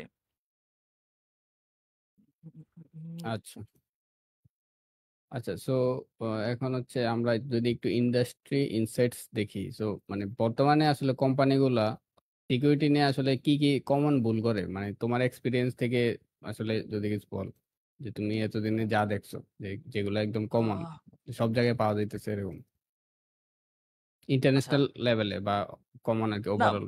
আমি যদি বাংলাদেশের পার্সপেক্টিভে বলি অথবা ইন্টারন্যাশনাল লেভেলে আসলে না যায়, আমরা বাংলাদেশের পার্সপেক্টিভে যদি বলি, আমার মোটামুটি অনেকগুলা জায়গার মধ্যে যাওয়া হয়েছে, শুধুমাত্র হইলে গিয়ে কনসালটেন্সি প্লাস হইলে গিয়ে তাদের সার্ভিস প্রোভাইডিং এই টাইপের কিছু কাজের ক্ষেত্রে। আমি একটা অর্গানাইজেশনে ছিলাম, যেটা আসলে ওরা হইলে গিয়ে সক টাইপের সার্ভিস প্লাস হইলে গিয়ে ভালনারেবিলিটি অ্যাসেসমেন্ট টাইপের সার্ভিসগুলো দিয়ে থাকতো। তো ওই ক্ষেত্রে আমার মেইন কাজটা ছিল হইল গিয়া ক্লায়েন্টের সাথে কমিউনিকেট করা, যে ক্লায়েন্টের যে অ্যাসেট গুলো আছে, ওই অ্যাসেট গুলো কেমনে স্ট্রাকচার্ড আছে, এবং হলে গিয়ে ওদের কোনো প্রকার সার্ভিস লাগবে কিনা, এই টাইপের জিনিসগুলো নিয়ে কাজ করা। তো বাংলাদেশের ক্ষেত্রে মোটামুটি আমার অনেকগুলা আম, জায়গায় যাওয়া হয়েছে, যেগুলোর মধ্যে আসলে তারা শুধুমাত্র বেসিক যে জিনিসগুলো শুধু ডেভেলপ করে রাইখা দিছে। মানে ওরা ডেভেলপার নিছে, অনেক ভালো ভালো ডেভেলপার নিছে, কিন্তু বেসিক যে মিসকনফিগারেশন গুলো আছে, ওইগুলো ওরা আসলে আহ, দেখা যায় যে প্যাচ করতেছে না, অথবা হইলো গিয়ে কোনো প্রকার মিসকনফিগারেশন বেসিক মধ্যে বেসিক ওরা হাত দিতেছে মিসকনফিগারেশন না। বলতে মানে দু একটা যদি এক্সাম্পল দিতা, আচ্ছা, একদম টু আমি দি একটা, পয়েন্টে ধরে ধরে। হ্যাঁ, টু দি পয়েন্টের মধ্যে যদি বলি, আমি একটা রিসার্চ প্রোগ্রাম রান করছিলাম, ওইটা 2020-এর দিকে। ওইটার কাজটা ছিল যে এরকম যে আম, বাংলাদেশের সবগুলো ডোমেইন কালেক্ট করবে। মেইনলি ডোমেইনের সিস্টেমটা এরকম হলো যে সিআইডি ইয়ার উপরে ডট বিডি টাইপের যতগুলো ইয়া আছে, ডোমেইন গুলো আছে, টিএলডির আন্ডারে যত ডোমেইন আছে, আর হইলো ডট বাংলার আন্ডারে যতগুলো ডোমেইন আছে। ওই ক্ষেত্রে বাংলাদেশ মিলিটারি বলি, তারপরে হলো এডুকেশনাল ওয়েবসাইট, বাংলাদেশের বিভিন্ন কোম্পানির যে ওয়েবসাইট গুলো আছে, ওইগুলা ও স্ক্রেপ করতো কন্টিনিউয়াসলি। আর হলো ডেইলি একটা রিপোর্ট ক্রিয়েট করতো। দেখা গেছে যে আমার প্রত্যেক দিন 20 থেকে 50টা ওয়েবসাইটের মধ্যে আমি নর্মাল ইএনভি ডিসক্লোজার পাইতেছি। মানে লারাভেলে ওরা তৈরি করছে, কিন্তু দেখা গেছে যে যতগুলা ক্রেডেনশিয়াল, এসএমটিপি ক্রেডেনশিয়াল বলি, ডাটাবেজের ক্রেডেনশিয়াল বলি, তারপরে হলে গিয়ে যত এপিআই কিগুলো আছে, সবগুলো হলে গিয়ে এক্সপোজ হয়ে আছে। তো ওইটা আমি করছিলাম কি, আমার টেলিগ্রামের মধ্যে হলে গিয়ে একটা বট বানায় নিছিলাম, যে ওটা কন্টিনিউয়াসলি দেখা গেছে ডেইলি রাত্রে 1টার দিকে হলে গিয়ে আমার একটা নোটিফিকেশন দিত যে বাংলাদেশের এতগুলো ওয়েবসাইটের মধ্যে হলে গিয়া আমি এই টাইপের বাগ পাইছি। এই জায়গার মধ্যে 5টা মেইন কমন মিসকনফিগারেশন আমি দিয়ে রাখছিলাম, যেমন গিট এক্সপোজ, এটা one of the most common বাংলাদেশের পার্সপেক্টিভে। তারপরে ইএনবি, তার পরবর্তীতে হইলো গিয়া ব্যাকআপ ফাইল। ব্যাকআপ ফাইলের ক্ষেত্রে রিকোয়েস্টের পরিমাণ একটু বেশি গেলেও দেখা গেছে ডিরেক্ট ব্যাকআপ বাংলাদেশে অনেক বেশি পাওয়া যায়। ওরা ব্যাকআপ রাখে, তারপরে ডিলিট করার মনে থাকে না, কিংবা ডিলিট করে না, এই টাইপের কাহিনী এরকম করে। একটা তো মিম আছে যে সার্ভার কোনো কারণে হ্যাক হয়েছে, সো ব্যাকআপ কোথায়? তো ব্যাকআপ সার্ভারেই। না, এই কাহিনীটা এরকম হওয়ার পরে দেখা গেছে যে আমি কিছু ওয়েবসাইটের সাথে ইয়া করি। আম, একটা ঝামেলার কারণে ওই প্রজেক্টটা পরে বন্ধ করে দেওয়া লাগছিল, কারণ একটা ওয়েবসাইটের ইনফরমেশন এসে পড়ছিল যে ইনফরমেশনটা আসলে আনএক্সপেক্টেড। পরবর্তীতে আমার বলা হয়েছে যে এটা নিয়ে একটু প্রবলেম হইতে পারে, তো আমি ওইটা আসলে এখন দেখা গেছে যে প্রাইভেট করে রাখছি, কারণ ওইটা আসলে পাবলিক রাখাটা উচিত না। ইস্যুটা আসলে কি? কারণ এই ইস্যুটা যদি ইম্পর্টেন্ট, আচ্ছা, তাহলে সবার এই আসলে জানলে ইস্যুটা বেটার হবে। একেবারে লেম একটা ইস্যু আছিল। লেম ইস্যু কেমনে? কারণ হলো গিয়ে সার্চ স্ট্রিম একটা পাবলিক ডাটার একটা ফ্লো। আমরা সার্চ স্ট্রিম থেকে যে কেউ ডাটা কালেক্ট করতে পারি। ওইটা কোনো প্রকার ইয়া নাই। আর ওইটা হলো গিয়ে পাবলিক একটা অ্যাড্রেস গুলো হলো গিয়ে ও ফ্লোর মাধ্যমে হলো গিয়ে থ্রো করতে থাকে। তো আমি কালেক্ট করি, দেখা গেছে যে ওই ওয়েবসাইটের কিছু ইস্যু চলে আসছে। তার পরবর্তীতে ওরা আমারে কন্টাক্ট করে যে আচ্ছা, এই ওয়েবসাইটটা হলো গিয়ে আমাদের, এই ওয়েবসাইটটা হলো গিয়ে আপনার এই জায়গার মধ্যে রাখা কোনোভাবে ইয়া নাই, এখতিয়ার নাই। সার্চ স্ট্রিম থেকে আমরা ডাটা কেমনে যাইতেছে, ওরা আসলে বুঝতেই পারতেছে না জিনিসটা কেমনে কাজ করতেছে, কিন্তু ওরা চাইতেছিল যে না, আমার ওয়েবসাইট কিংবা হলো গিয়ে আমার কোনো প্রকার ডাটা কিংবা এই টাইপের ফ্লোর মধ্যে যাতে না থাকে। পরে আমি ডিলিট করে দিই। এরপরও দেখা গেছে যে যেহেতু এটা আসলে রান করতেছিলাম একটা পাবলিক একটা ইয়ার মধ্যে, অ্যাসেটের মধ্যে, তো ওই জিনিসটা আসলে পরে আর ইয়া করা হয় না। ওরা লিগেল ইস্যু নিয়ে একটু ইয়া করতেছিল কয়েকদিন যাবত, ওয়ার্নিং অমুক তমুক এই টাইপের কাহিনী অনেকদিন হয়েছে। তারপর আমি বললাম যে আচ্ছা ঠিক আছে। পরে ওইগুলো সব ডিলিট করে পরে আবার নতুন করে দেখা গেছে যে ওদের যে ইনফরমেশন গুলো আছে ওইগুলো আমি ব্ল্যাক লিস্টেড করে দিই। তো এখন একটা সুবিধা হয়েছে, আমি ব্ল্যাক লিস্টিং সিস্টেমটা অ্যাড করে দিছি। তো এখন আর এই টাইপের ইস্যু হওয়ার পসিবিলিটি অনেক কম। কিন্তু আচ্ছা, দেখা এটা গেছে তুমি মোস্ট তুমি কমনলি এই টাইপের মোটামুটি ইস্যুগুলো ধরো পাওয়া যাচ্ছে। মোটামুটি একটা সমাধান আসছো, বাট এটা কিন্তু একটা risky issue plus important issue, যে ইন্টারন্যাশনাল লেভেলের কোন একটা অর্গানাইজেশন থেকে তুমি লিগ্যাল একটা নোটিশ পাইছো যে এরকম এরকম আমার ডেটা নিয়ে করা যাবে না। তো বাংলাদেশে আসলে এরকম আইন থাকলেও বাংলাদেশ কিন্তু ওরকম ভাবে আহ, এখনো যে কি বলে ইম্পোজ হয় নাই আর কি। তো না, ডেটা বাংলাদেশে নিয়ে কাজ করতে হলে আহ, একটু মানে লিগ্যাল ইস্যু গুলো মানে জানা উচিত নাকি? হ্যাঁ, এটা অবশ্যই। কিন্তু বাংলাদেশের ক্ষেত্রে আসলে এখনো কোনো প্রকার ডিরেক্ট লিগ্যাল আম মনে হয় না কোনো প্রকার ইয়া আছে এই পর্যন্ত। শুধুমাত্র আছে কর্পোরেট লেভেলে, কর্পোরেট অ্যাসেট অথবা এই টাইপের জিনিস নিয়ে আছে। কিন্তু ওয়েবসাইট কিংবা ওয়েব নিয়ে কাজ করার ক্ষেত্রে ডিরেক্টলি ওই টাইপের কোনো প্রকার অথবা ওই যে জিডিপিআর টাইপের কোনো প্রকার ল এখনো মনে হয় না অ্যাড হইছে। কিন্তু যে কোম্পানিগুলো আছে ওরা ইম্পোজ করতে পারে তাদের অ্যাসেট, তাদের জিনিস বাংলাদেশে তো ওই একটা ল টাইপের নিয়ে জিনিসগুলো কাজ করতে। হয়েছে, ওই যে আইসিটি অ্যাক্ট ছিল এর আগের, এটা মনে হয় নতুন গত কয়েকদিন আগে হচ্ছে এটা নিয়ে রিভাইজ হয়েছে আর উম, কি। না, আমি তো আসলে থাকলেও আসলে ওইটা মানে নিয়ে এই ল আসলে সবাই আমরা আসলে ওইভাবে পড়ি না, বা এই ল এখন বাংলাদেশের আইন তো আহ, কিছুটা কোশ্চেনেবল। আচ্ছা, হোয়াট এভার ইট ইজ। তো আমরা এরপরে আরেকটা কোশ্চেনে আসি, সেটা হচ্ছে যে বাংলাদেশে অফেন্সিভ সিকিউরিটিটাকে আসলে মানে বাংলাদেশে যেসব কোম্পানিগুলো আছে, so তারা কি সিরিয়াসলি নেয় কিনা? আ কিছু ক্ষেত্রে নেয়। যেমন ব্যাংকগুলা, ওইগুলা একটু সিরিয়াস। তারপরে হইলো গিয়া ইন্টারন্যাশনাল যে অর্গানাইজেশন গুলো বাংলাদেশে কাজ করে, ওরা একটু সিরিয়াস। এর বাইরে আসলে আমি এই পর্যন্ত দেখি নাই যে আসলে সিরিয়াসনেসটা কাজ করে। কারণ দেখা গেছে বেশিরভাগ ক্ষেত্রে ওরা যে বেসিক লকটা রাখা লাগে, ওই জিনিসটাও এখন পর্যন্ত বুঝে না যে না, আমার এই লকটা রাখা লাগতে পারে। দেখা গেছে হুম। শুধুমাত্র কি বলা যায়? কমন যে জিনিসগুলো আছে যেগুলা ডিফল্টলি অন থাকে, ওইগুলোর বাইরে আসলে কেউ কিছু করে বইলে তেমন একটা মনে হয় না। অনেকেই করতেছে, কিন্তু যার রেশিওর পরিমাণটা অনেক বেশি কম।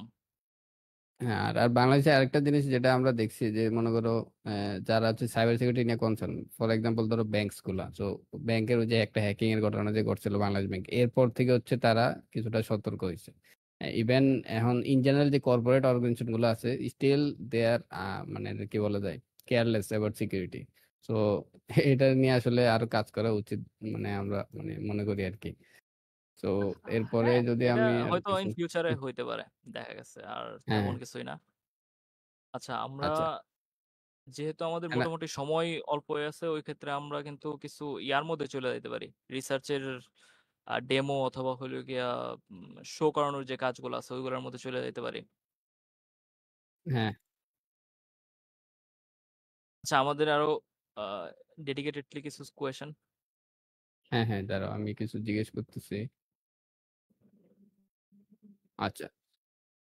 আচ্ছা, আচ্ছা, কমিউনিটি কোথায়? বাংলাদেশে একটা কমন জিনিস আছে যে ধরো যদি ইন্ডাস্ট্রির লোকজনকে বলা হয় যে বেটার একটা সিকিউরিটিতে কোন প্রজেক্টে কাজ করা বা একটা ভালো আউটপুট দেওয়া, তো তাদের কাছ থেকে একটাই কোশ্চেন আছে যে বাংলাদেশে এনাফ এবং এক্সপিরিয়েন্স স্কিলফুল ম্যান পাওয়ার নাই।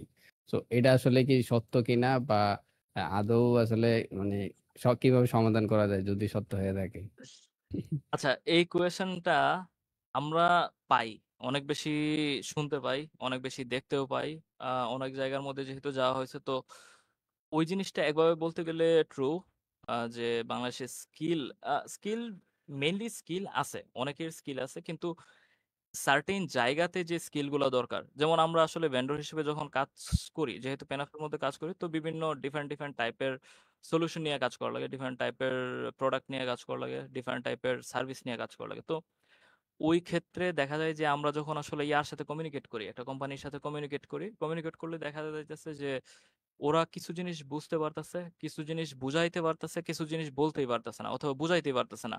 তাদের আসলে নিড গুলা কোন জায়গার মধ্যে, কিছু ক্ষেত্রে দেখা যায় যে ওরা ওইটাও বলতে পারতেছে না, যে সিকিউরিটি দরকার আছে, কিন্তু কোথায় সিকিউরিটি দরকার আছে, কি কারণে দরকার আছে, ওই টাইপের জিনিসগুলো আসলে এক্সপ্লেইন করার যে ব্যাপারটা, ওই জিনিসটা ওদের মধ্যে নাই। দেখা গেছে বাংলাদেশে এই কাহিনীটা এরকম করছে যে সিকিউরিটি নিয়ে দেখা গেছে যে 5 থেকে 7 বছর আগে থেকে একটু কনসার্ন হওয়া শুরু হয়েছে, ধরে নিলাম 5 বছর। 5 বছরের মধ্যে কাহিনীগুলো এরকম হয়েছে, যারা আসলে ডেভেলপার ছিল তখন, তারা সিকিউরিটি সম্পর্কে মোটামুটি একটু ধারণা নিছে, নিয়ে ওরা হলো গিয়া সিনিয়র সিকিউরিটি অ্যাডভাইজার হয়ে গেছে অথবা সিনিয়র সিকিউরিটি অ্যানালিস্ট হয়ে গেছে, কিছু একটা হয়ে গেছে। তো দেখা গেছে যে কিছু জায়গার মধ্যে যে গ্যাপগুলো আছে, নলেজ গ্যাপের কথাই বলি আর স্কিল গ্যাপের কথাই বলি, ওই জিনিসগুলা রয়ে গেছে। এটা আসলে এমন ওই বলা লাগতেছে, কারণ জিনিসটা হলো ফর্ম এর মধ্যে পাইতেছি যে হুম, মানে আমরা যে এটা কোনো ট্রু জায়গার আর মধ্যে কি। যাইতেছি, হ্যাঁ, যে কোনো জায়গার মধ্যে যাইতেছি, এই কাহিনীটা এরকমই হয়ে যাচ্ছে প্রত্যেকবার। কিছু জায়গার মধ্যে অনেক ভালো স্কিলফুল কিছু টিম আছে, আমরা কিছু ব্যাংকের মধ্যে যাই যেগুলোর মধ্যে আসলে ওরা জিনিয়াস লেভেলের, ওদের আসলে বাইরে থেকে এক্সটার্নাল যে হেল্প লাগবে এটা আসলে তেমন একটা মনে হয় না লাগবে, কিন্তু এমন জায়গা আছে যে জায়গার মধ্যে ওরা যে কোয়েশ্চেন আস্ক করবে, যে আসলে আমার ইনফ্রাস্ট্রাকচার এরকম আছে, এখন হলে গিয়ে আমার সিকিউরিটি দরকার, কিন্তু আসলে সিকিউরিটি কোন জায়গায় দরকার, কি কারণে দরকার, ওই জিনিসটা তার মাথার মধ্যে নাই। অনেক জায়গায় দেখা গেছে যে এইচআর থাইকা হলে গিয়ে সিকিউরিটি নিয়ে কনসার্ন হইতাছে, কিন্তু ওরা আসলে কিভাবে অ্যারেঞ্জ করবে কিংবা মেনটেন করবে এই টাইপের আইডিয়া গুলো ওদের নাই। তো এই টাইপের ইস্যুগুলোর ক্ষেত্রে আসলে বাংলাদেশে অনেক ধরনের প্রবলেম ফেস করা লাগে, যে আমি আসলে সিকিউরিটি সার্ভিস দিতে চাইতেছি, কিন্তু ওরা আসলে কি চাইতেছে, কি কারণে চাইতেছে, কেমনে চাইতেছে, ওই জিনিসটা ওরা এক্সপ্লেইন করতে পারতেছে না। আমরা যদি এক্সপ্লেইন করি, ওই জিনিসটা অনেক ব্রড হয়ে যাইতেছে, ওরা বুঝতে গেলে একটু প্রবলেম হইতেছে। এই টাইপের ইস্যুগুলা one of the most common issue এটা। দেখা যাচ্ছে যে আচ্ছা। ওদের আরেকটু ইয়া দরকার, নলেজ গ্যাপটা কমানো দরকার।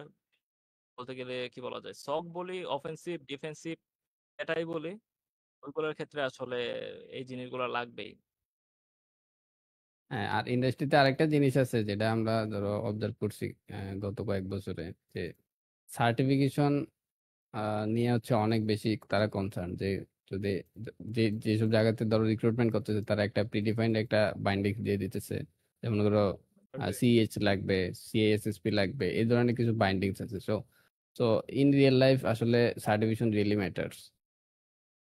সার্টিফিকেশন আসলে ম্যাটার করে সার্টেন লেভেলে। যেমন হলো গিয়ে আমি যখন একটা কোম্পানিতে ইয়া নিতেছি, রিক্রুট কাউরে নিতেছি, আমি জানতেছি না ওর যদি কোনো পাবলিক প্রোফাইল না থাকে অথবা কোনো প্রকার স্কিল ও শো না করতে পারে, তখন কিন্তু আসলে সার্টিফিকেশনটাই হলো গিয়ে তার একমাত্র ওয়ে, যে না আমি এই জিনিসটা জানি, এই জিনিসের বেসিক আইডিয়া আছে।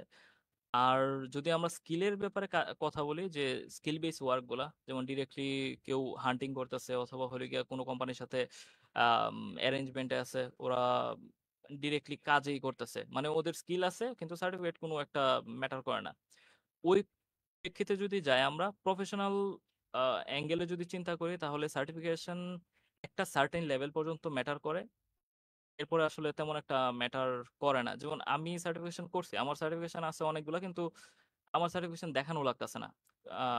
যদি আমি কোনো জায়গায় কাজ করতে যাচ্ছি, আমি কথা বলতে পারতেছি, আমি দেখাইতে পারতেছি আমার প্রোফাইল গুলো, যে হ্যাঁ আমি এই সার্টেন লেভেলে কাজ করছি, আমার এক্সপিরিয়েন্স আছে। আম, তো আপনাদের যে জিনিসগুলো আছে ওইগুলো আসলে আমি প্রোটেক্ট করতে পারবো, এই টাইপের যে কনফিডেন্সটা গ্রো করা সার্টেন লেভেল এর যে কাজগুলোর সাথে এঙ্গেজমেন্ট হওয়া, এই টাইপের যদি হয়ে যাইতে পারে তখন আসলে সার্টিফিকেশন গুলো তেমন একটা ম্যাটার করে না। কিন্তু আম, আমি বলবো আসলে সার্টিফিকেশন গুলা যদি আর্নের কথা চিন্তা করি, যে আমি বাগ হান্টিং করবো, ইজিলি হইলো গিয়া আর্ন করতেছি। আসলে বাগ হান্টিং ইজি আর্ন না, এটা আসলে আমি আগে প্রথমে একটু বলে নিই। কারণ স্কিল একটা জিনিস, টেকনিক, নলেজ, এই টাইপের জিনিসগুলো গ্যাদার করতে করতে মোটামুটি ভালো সময় লাগে যায়। ওটা আসলে ইজি না। এরপরও দেখা গেছে সার্টিফিকেট কাজে লাগে যদি আমি ইন্টারন্যাশনাল কোনো একটা কোম্পানির মধ্যে জব নিতে যাই, যেগুলো দেখা যাচ্ছে বাংলাদেশের বাইরে। ওদের প্রিডিফাইন কিছু ইয়া থাকে, ক্রাইটেরিয়া থাকে যে না তোমার এই জিনিসটা লাগবেই। তো ওই জায়গার মধ্যে আসলে কিছু বলার নাই, কারণ ওই জায়গার মধ্যে ওই জিনিসটা লাগবেই, এই টাইপের একটা ব্যাপার থাকেই যায়। আর তার এছাড়া মানে যদি আমরা বলি সার্টিফিকেশন যে, আসলে দিন শেষে কিছুটা হলেও হেল্প হ্যাঁ করে বা অবশ্যই, লাগে আসলে, সত্যি কথা যেটা কারণ ইন সার্টিফিকেশন রিয়েলিটি। জিনিসটা তৈরি হয়েছে এই কারণে যে তুমি এই জিনিসটা বুঝো কিনা কিংবা জানো কিনা। আর যদি ইন জেনারেল ও যদি চায় যে বাগ হান্টিং করবে অথবা হলে ফ্রিল্যান্সিং টাইপের কাজ করবে, ওই ক্ষেত্রে আসলে সার্টিফিকেট ডাজন্ট ম্যাটার। সার্টিফিকেটের সার্টিফিকেশনের কোনো প্রকার দরকার আছে বলে মনে হয় না। ও যদি স্কিল থাকে ও ইজিলি ফ্রিল্যান্সিং করতে পারে, ইজিলি বাগ হান্টিং করতে পারে, অথবা এই টাইপের যে কোনো কাজ করতে পারে। আর যে শুধু আমি স্পেসিফিকলি এই জিনিসটা বলতেছি শুধুমাত্র কি বলা যায় সাইবার সিকিউরিটি রিলেটেড কাজ, অথবা হলো গিয়ে আম, বাগ হান্টিং টাইপের কাজ, অথবা সিটিএফ টাইপের কোনো কিছু প্রেক্ষিতে। আর বাইরের সবগুলোর ক্ষেত্রে সার্টিফিকেশন অনেক ইম্পর্টেন্ট। তো আচ্ছা আচ্ছা। আচ্ছা, সো এট প্রেজেন্ট আমরা এখন একটা ধরো অলমোস্ট শেষের দিকে আছি। সো এখন হচ্ছে তোমার দেখানোর মতো আসলে কিছু আছে কিনা, যে কোনো কিছু ইন্টারেস্টিং তোমার ইয়াতে করছো, কোনো প্রজেক্ট টজেক্ট অথবা কোনো কি বলা আচ্ছা, যায়, আমার স্টাডি বা লাস্ট ইয়ার, রিসার্চ? হ্যাঁ লাস্ট মোটামুটি 2 বছর হয়ে গেছে আমরা একটা জার্নাল নিয়ে কাজ করতেছিলাম। ওটা হলো গিয়ে ইয়ার উপরে, ভালনারেবিলিটির উপরে।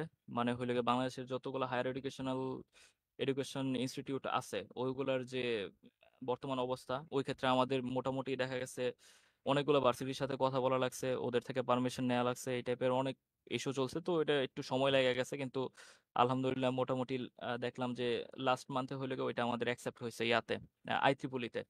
এবং ওইটা মেবি খুব সম্ভবত নেক্সট মান্থ অথবা হলে গিয়ে নেক্সট 2-1 মান্থের মধ্যে হলে গিয়ে পাবলিশ হইব। আর এছাড়া হলে গিয়ে আমি যে ইয়াটা নিয়ে কথা বলতেছিলাম, যে প্রসেস স্ক্রিপ্টিং এর যে রিসার্চটা নিয়ে কথা বলতেছিলাম, তো এটার মধ্যে হলে কিছু ডিফারেন্ট টাইপের অ্যাপ্রোচ আমি একটু দেখানোর ট্রাই করছিলাম। মেইনলি হলে ফোকাস আছিল যে প্রোগ্রামিং, প্রোগ্রামিং প্লাস হলো গিয়া কিছু অ্যালগোরিদম, ডিফারেন্ট টাইপের অ্যালগোরিদম, যেগুলোর ক্ষেত্রে হলো গিয়ে আমাদের যে রেজাল্টের যে রেশিওটা আছে ওটা অনেক বেশি পাইছি। প্লাস হলো গিয়ে ওয়াফ ধরার যে প্রবাবিলিটিটা আছে ওইটা একেবারে জিরো বললেই চলে। কারণ ওয়াফ ধরার ক্ষেত্রে কিছু সিগনেচারের কাহিনী থাকে, যে এই সিগনেচারের কারণে হলো গিয়ে ওয়াফ ধরতে পারতেছে। আম, কি বাট বলা যায়, বর্তমানে ওয়াফ তো বিহেভিয়ার অ্যানালাইসিস তো করে, মানে যেগুলো ধরো কর্পোরেট লেভেলে আছে। তার মানে আহ, কি ভার্সিটি গুলা ওই ওয়াফ ইউজ করে না, এরকম কিছু? না না না না না, ভার্সিটির কাহিনী না, ওইটা হলো ক্রস স্ক্রিপ্টিং আলাদা প্রজেক্ট, ওই যেটা নিয়ে আমরা কাজ আচ্ছা। করতেছিলাম যে তো বিহেভিয়ারাল যে অ্যানালাইসিস যে জিনিসটা আছে, এখন বলতেছে যে এআই গুলা ইমপ্লিমেন্টেশন হইতাছে আস্তে আস্তে। তো ওইগুলা আছে, ওইগুলা কাজ করতেছে, কিন্তু অনেক এখনো এতটাও হাই লেভেলে যায় নাই অ্যাকিউরেসি লেভেল যতটা অত আসলে না। আমরা। অ্যাকুরেসি লেভেল আছে, কিন্তু এতগুলো কোম্পানিও নাই যারা আসলে সবগুলো জায়গার মধ্যে এই জিনিসটা ইউজ করতে পারবো। কারণ ওইগুলোর কস্ট বলতে গেলে অনেকটাই বেশি, প্লাস হলে গিয়া ইউজ করার যে রিসোর্স এলোকেশনের যে ব্যাপারটা আছে ওইটাও মোটামুটি অনেকটা বেশি। তো ওই ক্ষেত্রে কিছু ইস্যু এখনো রয়ে গেছে, কিন্তু হইতাছে। যেমন এক্সবোর কথা মেবি খুব সম্ভবত কমেন্টের মধ্যে কেউ একজন বলছিল, আমরা হ্যাঁ হ্যাঁ। আসলে কিছু জিনিস দেখতেছি যেগুলা অনেক অ্যাডভান্স। অনেক অ্যাডভান্স বলতে আম, আমি আসলে অন্য ওয়ে বোঝানোর ট্রাই করবার চাইছিলাম যে অনেক অ্যাডভান্স বলতে অনেক অ্যাক্টিভ। কারণ আমরা দেখা গেছে দিনে হান্ট করতে পারি কতক্ষণ, ধরলাম 8 ঘন্টা টানা কম্পিউটারের সামনে বসে বসে একটা কোম্পানির different different end point, different process সবগুলো ফলো করতেছি, বিভিন্ন টাইপের পেলুড দিয়ে ট্রাই করছি অথবা ফাংশনগুলো টেস্ট করছি, এই টাইপের জিনিসগুলো করতেছি। কিন্তু যখন আসলে এক্সবো অথবা এআই টাইপের কোনো কিছু সামনে চলে আসে, ওরা আসলে 24 ঘন্টা কাজ করলেও ওদের আসলে কোনো প্রকার ইয়া নাই, থামার কোনো প্রকার কি বলা যায় টেন্ডেন্সি নাই, কিংবা থামতে হইব এই টাইপের কোনো প্রকার কাহিনীও নাই একভাবে বলতে গেলে। তো ওরা দেখা গেছে যে 24 ঘন্টা টানা হান্ট করতে পারতেছে, টানা ফাংশনাল অ্যানালাইসিস করতে পারতেছে, তার পরবর্তীতে হইল গিয়া রিকোয়েস্ট প্রসেস করতে পারতেছে, আর প্যারালালি করতে পারতেছে। এখন আরো ইন্টারেস্টিং ব্যাপার হলো গিয়ে দেখা গেছে এক্সবো বা এই টাইপের, যেমন সিএআই আছে আরেকটা। আমি সিএআই নিয়ে কিছুদিন কাজ করছিলাম। ওটা যেহেতু হলো ওপেন সোর্স কাজ করে, তো ওলামা অথবা কোনো কিছু অ্যাড করে, ওলামা অথবা হলো গিয়া কোনো একটা এপিআই, সবচেয়ে ভালো হইলো গিয়া ডিপসিকের যদি এআইটা ইয়াটা কি এপিআইটা নেওয়া যায়, তাহলে মোটামুটি ভালো কিছু রেজাল্ট পাওয়া যায়। তো আমি বুট রুট প্লাস হলো গিয়ে আরো কিছু মেশিন প্রথম ট্রাই করি, তার পরবর্তীতে দেখা গেছে যে রিয়েল ওয়েবের মধ্যে এখনো একটু প্রবলেম ফেস করা লাগে, কারণ আসলে ওটা জেনারেল ভাবে তৈরি করা হয়েছে কিছু কিছু ইয়া দিয়া, কি বলা যায়, প্রম্পট দিয়া।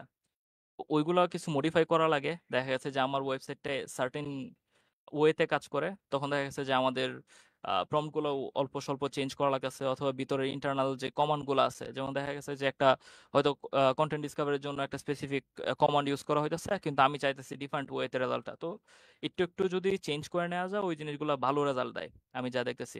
কিন্তু ইন ফিউচারে দেখা যাবে যে এআই জিনিসটা আমাদের বাগ হান্টিং এর মোটামুটি ভালো একটা পার্ট নিয়ে নিব।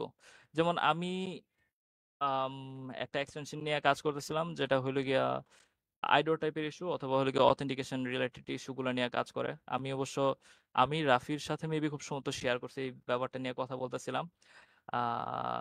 তো এটার কাজটা এরকম যে আমার প্রত্যেকটা রিকোয়েস্ট ক্যাপচার করবে, অ্যানালাইসিস করবে, তার পরবর্তীতে হলো গিয়ে আনতো একটা রিকোয়েস্ট, তার পরবর্তীতে দুইটার যে রেজাল্টগুলো আছে ওইগুলো হলো গিয়ে একটা এআই এর মাধ্যমে হলো গিয়ে প্রসেস করবে যে আদৌ আছে কিনা। কারণ আমরা একটা জেনারেল নলেজ বেস কোনো একটা প্রোগ্রাম যদি দিয়ে দিতে পারি আমাদের যে ডাটাগুলো আছে ওই ডাটার সাথে, তাহলে দেখা যায় যে 100% যে রেজাল্ট আছে ওইটা আমি পাইতেছি। ওইটার মাধ্যমে দেখলাম যে আমি অলরেডি মোটামুটি ভালো কিছু রেজাল্ট পাইছি, যেগুলো আসলে আমি চিন্তা করি নাই যে এটা আমার করা লাগবে, অথবা হলো গিয়ে এই জিনিসটা আমার প্রসেসের মধ্যে আসতে পারে। আমি এই জিনিসটা চিন্তা করি নাই, কিন্তু ও আমার একটা ইন্ডিকেশন দিয়ে দিছে যে এই জিনিসটা দেখা লাগবে। আমি ইজিলি বাগগুলা পাই গেছি। তো এআই জিনিসটা আমাদের ইউজ করার যে প্রসেস গুলো আছে ওইগুলা আরো অ্যাক্টিভ ভাবে করা লাগবে। আমরা চাইলে এমন কিছু করতে পারি, একটা ফ্লোর কথা যদি বলি, যেমন হলে কি আমরা যদি ব্রাউজারের সাথে ইয়া অ্যাড করতে পারি, যে কোনো একটা এলএলএম, ছোট একটা, আসলে আমাদের যে 100 বিলিয়ন 200 বিলিয়ন বা 20 বিলিয়ন এত বেশি প্যারামিটার লাগবে ওইরকম কিছুই না। আমাদের আসলে লাগবে একটা সার্টেন লেভেলের আম কি বলা যায়, প্যারামিটার আছে, ও অ্যানালাইসিস করতে পারতেছে, অথবা এই জায়গার মধ্যে দুইটা জিনিস আমরা ইউজ করতে পারি, একটা হলো ক্যাগ আর একটা হলো র্যাগ। আমরা যদি র্যাগ করার মাধ্যমে যদি আমাদের কিছু রিপোর্ট অথবা হলো কিছু বাগ কেমনে পাওয়া যায় অথবা কি ধরনের পেলোডের কারণে পাইছে, এই টাইপের কিছু ডাটা দিয়ে যদি আমরা র্যাগিং করে নিতে পারি, আর র্যাগিং না র্যাগ করে নিতে পারি, দেখা যায় যে চরম কিছু রেজাল্ট পাওয়া যায়। আমি দেখা গেছে যে 1 বিলিয়ন, হ্যাঁ আমি ইয়া করতেছি, শো করার কাজের দিকে যাইতেছি। আচ্ছা, ওটা যদি আমরা করতে পারি, দেখা যায় যে আমরা ইজিলি কি বলা যায়, বিশাল একটা ইয়া পাইতে পারি, রেজাল্ট পাইতে পারি। আম, আচ্ছা, আমি এখন হইলো গিয়ে আমার যে ইয়াটা ছিল, রিসার্চের যে ব্যাপারটা ছিল, ওইটা একটু শো করি। ওইটা আসলে বেসিক জিনিস একেবারে। আমি যদি হান্টারের প্রসপেক্টিভে বলি, ওইটা একেবারে বেসিক টাইপের কি বলা যায়, ওয়ার্ক ফ্লো। কিন্তু ওইটা যদি আমরা আমার যে অ্যালগোরিদমটা তৈরি করা হয়েছে ওইটার আন্ডারে নিয়ে যায়, তাহলে দেখা যাবে যে ওই জিনিসটা আরো অনেক ইন্টারেস্টিং হয়ে দাঁড়াইছে। আচ্ছা, আমি একটু ইয়া করি। আম, আচ্ছা, এটা হচ্ছে ওই যে এক্সারসাইজ এর যে রিসার্চ করছিল ওইটা, তাই তো? হ্যাঁ। আ- আ- আচ্ছা, 1 মিনিট।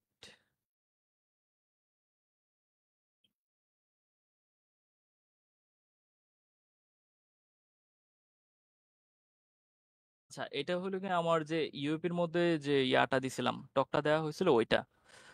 আম, আচ্ছা, আমার তো দেখা যাইতেছে না। 1 মিনিট, আমি একটু বড় করে নিই স্ক্রিনটা। প্রজেক্ট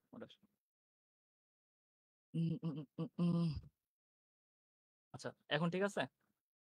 আচ্ছা, ক্রসের স্ক্রিপ্টিং নিয়ে ঠিক আছে। এখন একটু কথা বলি। যে জিনিসটা হলো গিয়ে আমি কিছু ইনফরমেশন গ্যাদার করি, ওইগুলো হলো গিয়ে ইয়া থেকে, অনলাইন থেকে মোস্ট কমনলি পাওয়া যাচ্ছে। যেমন হলো গিয়ে 2024 সালে crosser scripting rank number 1 vulnerability. 2025 সালে লিস্টের মধ্যে এখন পর্যন্ত Q1 শেষ হয়েছিল, তো ওই জায়গার মধ্যে রিফ্লেক্টেড অ্যাক্সেস এখনো একে। বাগটাওয়ার 2021-এর ডাটার মধ্যেও অ্যাক্সেস একে। 2024-এর ইন্টিগ্রিটির যে ডাটাটা ছিল ওইটার মধ্যে দেখা গেছে ক্রসার স্ক্রিপ্টিং হলো গিয়ে একের মধ্যে আছে ক্যাটাগরি ওয়াইজ। তো site scripting one of the most common vulnerability যেটা আসলে ওয়েব অ্যাপ্লিকেশনের মধ্যে এখন পর্যন্ত পাওয়া যাইতেছে। আর এটার ডিফারেন্ট ডিফারেন্ট ক্যাটাগরি তৈরি হয়, যেমন হলো গিয়ে এক্সএস কি কারণে ইন্টারেস্টিং ওই টাইপের আসলে আমরা যখন ইয়াতে কথা বলছিলাম, তো এই টাইপের ইনফরমেশন গুলো আসছিল।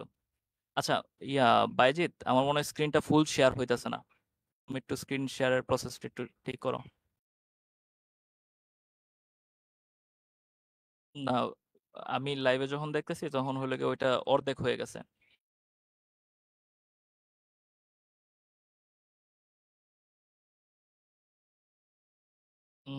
না, এখনো না।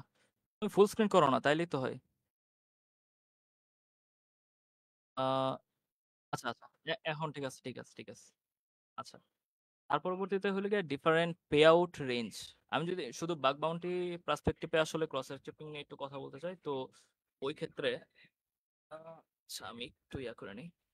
ওই ক্ষেত্রে হলো গিয়ে reflected cross scripting normally P3 অথবা P4 ফোর এর মধ্যে পড়ে যায়। ওই ক্ষেত্রে বাউন্টি রেঞ্জটা হলো গিয়া 100 to 700 এর মধ্যে হয়ে থাকে নর্মালি, ইন জেনারেল যেগুলো আছে।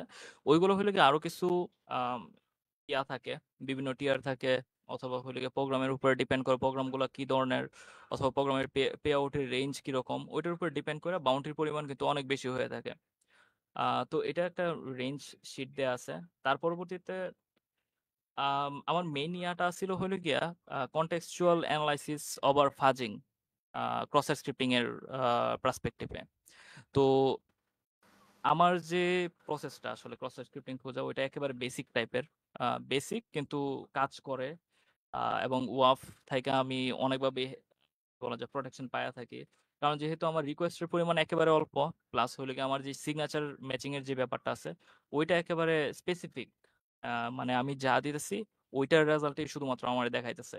তো ওই ক্ষেত্রে কিন্তু আমার বাগ পাওয়ার পার্সেন্টেজের পরিমাণ অনেক বেশি, অনেক হিউজ, যেটা আসলে নর্মালভাবে চিন্তা করতে বলে বিশাল একটা ব্যাপার হয়ে দাঁড়ায়। এই জায়গার মধ্যে হলো কি ফাজিং কি কারণে আমি করতে চাইতেছি না ক্রস স্ক্রিপ্টিং এর মধ্যে, ক্রস স্ক্রিপ্টিং এর কিন্তু আমরা পেলোড যদি কনস্ট্রাক্ট করা শুরু করি ডিফারেন্ট ডিফারেন্ট ওয়েতে, ডিফারেন্ট ট্যাগের মাধ্যমে বলি, অথবা হলো গিয়ে ডিফারেন্ট জায়গার মধ্যে, যেমন হলো গিয়ে ডিফারেন্ট ডিফারেন্ট কনটেক্সটের আন্ডারে ডিফারেন্ট ডিফারেন্ট টাইপের পেলোড হয়ে থাকে। তো ওই ক্ষেত্রে কিন্তু পেলোডের সংখ্যা হিউজ আকারে হয়ে দাঁড়াবে। তো আমার ফাজ করে কোনো প্রকার লাভ হইব বলে মনে হয় না। আর রিসোর্সের যে এলোকেশনের যে ব্যাপারটা আছে, যদি আমরা লাইভ ফাজ করি, ওই ক্ষেত্রে দেখা গেছে যে আমাদের কোনো একটা ব্রাউজার এক্সটেনশন অথবা হলে গিয়ে কি বলা যায়, আম, একটা হেডলেস ব্রাউজার হয়তো লাগতে পারে, যে জিনিসটা আসলে মোটামুটি রিসোর্স হাঙ্গ্রি একভাবে বলতে গেলে। তো এই জায়গার মধ্যে দুইটা টুলস আছে এখন বর্তমান, আর এখন ওপেন সোর্সের মধ্যে মোটামুটি ইয়ার দিকে, যেগুলো হলো গিয়ে ডিফারেন্ট অ্যাপ্রোচ নিয়ে কাজ করে, কনটেক্সট নিয়ে কাজ করে, কিন্তু ডিফারেন্ট অ্যাপ্রোচে। যেমন ডালফক্সের কথা যদি বলি, ডালফক্সের মধ্যে হলো গিয়ে আলাদা একটা ইঞ্জিন আছে, যে পেলুড লিস্ট তৈরি করতে পারে। প্রথম ও একটা রিফ্লেকশন দেখে, তার পরবর্তীতে হলে গিয়ে পেলুডের একটা বিশাল বড় লিস্ট তৈরি করে এবং পরবর্তীতে ফাজ করা শুরু করে। এটা হলে গিয়ে ম্যাসিভ ফাজিং করা কইরা থাকে একভাবে বলতে গেলে বাগের ক্ষেত্রে। আর অ্যাক্সেস স্ট্রাইক হলে গিয়ে প্রিডিফাইন অনেকগুলাই আছে, পেলোড আছে স্পেসিফিক কনটেক্সটের আন্ডারে। তো ওইগুলো নিয়ে হলে গিয়ে কাজ করে হলে গিয়ে ইয়া অ্যাক্সেস স্ট্রাইক। ওর মধ্যে কিছু অ্যাডভান্স রেজেক্টস আছে যেগুলো আসলে মোটামুটি ভালোভাবে হেল্প করে কিছু কিছু ক্ষেত্রে, আবার কিছু ক্ষেত্রে দেখা যায় যে ফলস পজিটিভের যে পরিমাণটা আছে ওইটা অনেক বেশি। তো আমার যে অ্যাপ্রোচটা ছিল, ওই অ্যাপ্রোচটার মধ্যে হলো গিয়া যাতে আমি ফাজের যে ব্যাপারটা আছে ওইটা অনেক লো করি। তার পরবর্তীতে হলো গিয়া আমার যে রিলায়েবিলিটি, যে হ্যাঁ এই জায়গার মধ্যে এই বাগটা আছে এবং আমি 100% শিওর যে এই বাগটা আমি এক্সপ্লয়েট করতে পারবো, এই টাইপের যে অ্যাকুরেসির ব্যাপারটা আছে ওইটা নিয়ে আমি যাতে 100% থাকতে পারি। তার পরবর্তীতে হলো গিয়া যে পেলোড গুলা থাকে, ওই পেলোড গুলার স্ট্রাকচার কিরকম হবে, ওই টাইপের একটা বেসিক আইডিয়া যাতে আমি আগে প্রথমেই পাওয়া যায়, যাতে পরবর্তীতে আমি যখন আসলে পিওসি সাবমিট করতে যাবো অথবা হলে গিয়ে পেলোড গুলো ইনজেক্ট করতে যাবো, আমি দেখেই বুঝতে পারি যে এই জায়গার মধ্যে এই পেলোডটা হইব। এই টাইপের জিনিসগুলা নিয়ে মোটামুটি আমি সাজানো ট্রাই করি। তারপরে এই জায়গার মধ্যে আরো কিছু ইনফরমেশন, যেমন ওয়াফ নর্মালি হলে গিয়ে যদি আমরা পেলোড ডিরেক্টলি ইনজেক্ট করি, ওই ক্ষেত্রে ধরে ফেলতে পারে যে পেলোড সিগনেচারের উপরে ডিপেন্ড করে। তো ওই জিনিসটা যাতে না করতে পারে, ওই কারণে আসলে আমার এই অ্যাপ্রোচটা। আচ্ছা, আমরা যদি নিচে যাই, যেমন আমি একটা বেসিক একটা সাইট নেই, বেসিক সাইট না, একটা ওয়েবসাইট যেটা হলো কি আচ্ছা এই জায়গার মধ্যে লিঙ্ক হয়ে আছে। তো এই জায়গার মধ্যে আমি দেখার ট্রাই করি যে ডালফক্স এবং হলো গিয়ে অ্যাক্সেস স্ট্রাইক এই দুইটা কতগুলো রিকোয়েস্টের মাধ্যমে হলো গিয়া ইনজেকশন পয়েন্টটা খুঁজে বের বের করতে পারে, এবং হলো গিয়া কি বলা যায়, পরবর্তীতে আমি চিন্তা করলাম যে আসলে কোনটা ভ্যালিড পেলোড দিতে পারছে কতগুলো রিকোয়েস্টের মাধ্যমে। তো ডালফক্স হলো গিয়ে 265টা রিকোয়েস্ট সেন্ড করছে শুধুমাত্র ইনজেকশন পয়েন্টটা খোঁজার ক্ষেত্রে। মানে এই জায়গার মধ্যে যতগুলো ইয়া আছে, প্যারামিটার আছে, প্লাস হইলো গিয়ে ও বডি থেকে কিছু প্যারামিটার জেনারেট করে এবং তার ডিফল্ট কিছু প্যারামিটার আছে, ওইগুলো হইলো গিয়ে সার্চ করছে। ও শুধুমাত্র ওই জিনিসটা খুঁজতে যায়, মানে রিফ্লেকশনটা কোন জায়গায় হয়েছে ওইটা খুঁজতে যায়, 265টার মতো রিকোয়েস্ট সেন্ড করছে, যা হিউজ পরিমাণ একটা রিকোয়েস্ট। আর গোলেং এ যেহেতু ইয়া প্রসেস গুলা করছে, ওই ক্ষেত্রে আসলে অনেক ফাস্ট। এই জায়গার মধ্যে কোনো প্রকার রেট লিমিট আমি আসলে ইউজ করছি একেবারে ডিফল্ট কনফিগারেশনে, কোনো প্রকার চেঞ্জ অথবা কোনো কিছু করি নাই। তো ওই ক্ষেত্রে হলো গিয়ে ডিফল্ট কনফিগারেশনেই দেখা গেছে আমার সিপিইউ স্প্লিট করে 100 ওয়ার্কার, মানে 100 রিকোয়েস্ট পার সেকেন্ড টাইপের কিছু একটা রেশিওতেও কাজ করে। তারপরে যদি আমরা এক্সেস স্ট্রাইকে যাই, ওইটা আবার এদিক দিয়ে ভালো যে শুধুমাত্র রিফ্লেকশন চেকের ক্ষেত্রে ও 4টা রিকোয়েস্ট সেন্ড করছে। তো কিন্তু দেখা গেছে যে ইয়ার যে ব্যাপারটা, ক্রস স্ক্রিপ্টিং ভ্যালিড পেলুড সহ পাওয়ার যে ব্যাপারটা, ওই ক্ষেত্রে ম্যানুয়ালি কিছু কাজ করা লাগে, যে এই জায়গা থেকে কপি করে নিয়ে আমার দেখা লাগতেছে। প্লাস হলে গিয়ে ও ডিরেক্টলি বলতে পারে না যে এটা 100% পপ আপ হইতেছে কিনা। এই টাইপের জিনিসগুলোর কারণে এই জিনিসটাও আসলে তেমন একটা আমার কাছে তেমন একটা সুবিধা লাগে নাই। তো আমি পরবর্তীতে যাই এবং হইলো গিয়ে একটা কি বলা যায় কনটেক্সট অ্যানালাইজার তৈরি করি। যে এই জায়গার মধ্যে একটা মজার বিষয় কি, যেহেতু আমি হিউম্যান আই আয়ের পার্সপেক্টিভে, মানে আমার চোখের পার্সপেক্টিভে যখন দেখি আমি হিউম্যান হিসেবে, তখন দেখতে গেলে কিন্তু যদি আমরা একটা সোর্স ভিউতে যাই, ওইটার সাইজ কিন্তু হিউজ হয়ে থাকে। কিন্তু যদি আমি একটা প্রোগ্রাম ক্রিয়েট করি এবং প্রোগ্রামরে বলি যে তুমি দেখো, ওই ক্ষেত্রে কিন্তু আমাদের যে অ্যানালাইসিস করার যে পার্সপেক্টিভ অথবা স্পিড, ওইটা কিন্তু হাজার গুণ বেশি হয়ে যায়। যেমন হলো কি এই জায়গার মধ্যে আমি সিঙ্গেল রিকোয়েস্টের মাধ্যমেই, যেমন আমি এটা আসলে এইচটিটিপি ডিবাগারের মাধ্যমে ক্যাপচার করি, যে সিঙ্গেল রিকোয়েস্টের মাধ্যমেই দেখা গেছে যতগুলা কনটেক্সট এই জায়গার মধ্যে আছে রিফ্লেকশন হইতাছে, এবং হলো গিয়া কোন জায়গার মধ্যে কি ধরনের পেলুড হওয়ার পসিবিলিটি আছে আমি শুধুমাত্র এই জায়গার মধ্যে হলো গিয়ে কনটেক্সট দিয়ে রাখছি। এর পরবর্তী যে অ্যাডভান্স ভার্সন আছে ওইটার মধ্যে ডিরেক্ট পেলুড সহ দেয়া আছে। আমি ওইটার একটু ডেমো দেখানো ট্রাই করব পরবর্তীতে হয়তো। আর আমাদের মেবি খুব সম্ভবত সময়ের পরিমাণটা একটু কম আছে, তো ওইটা একটু স্কুইজ করতে পারি কিনা, নিয়ে আসতে পারি সমস্যা কিনা নেই, ওইটা যত একটু দেখা এজ লাগতে পারে। Early as possible.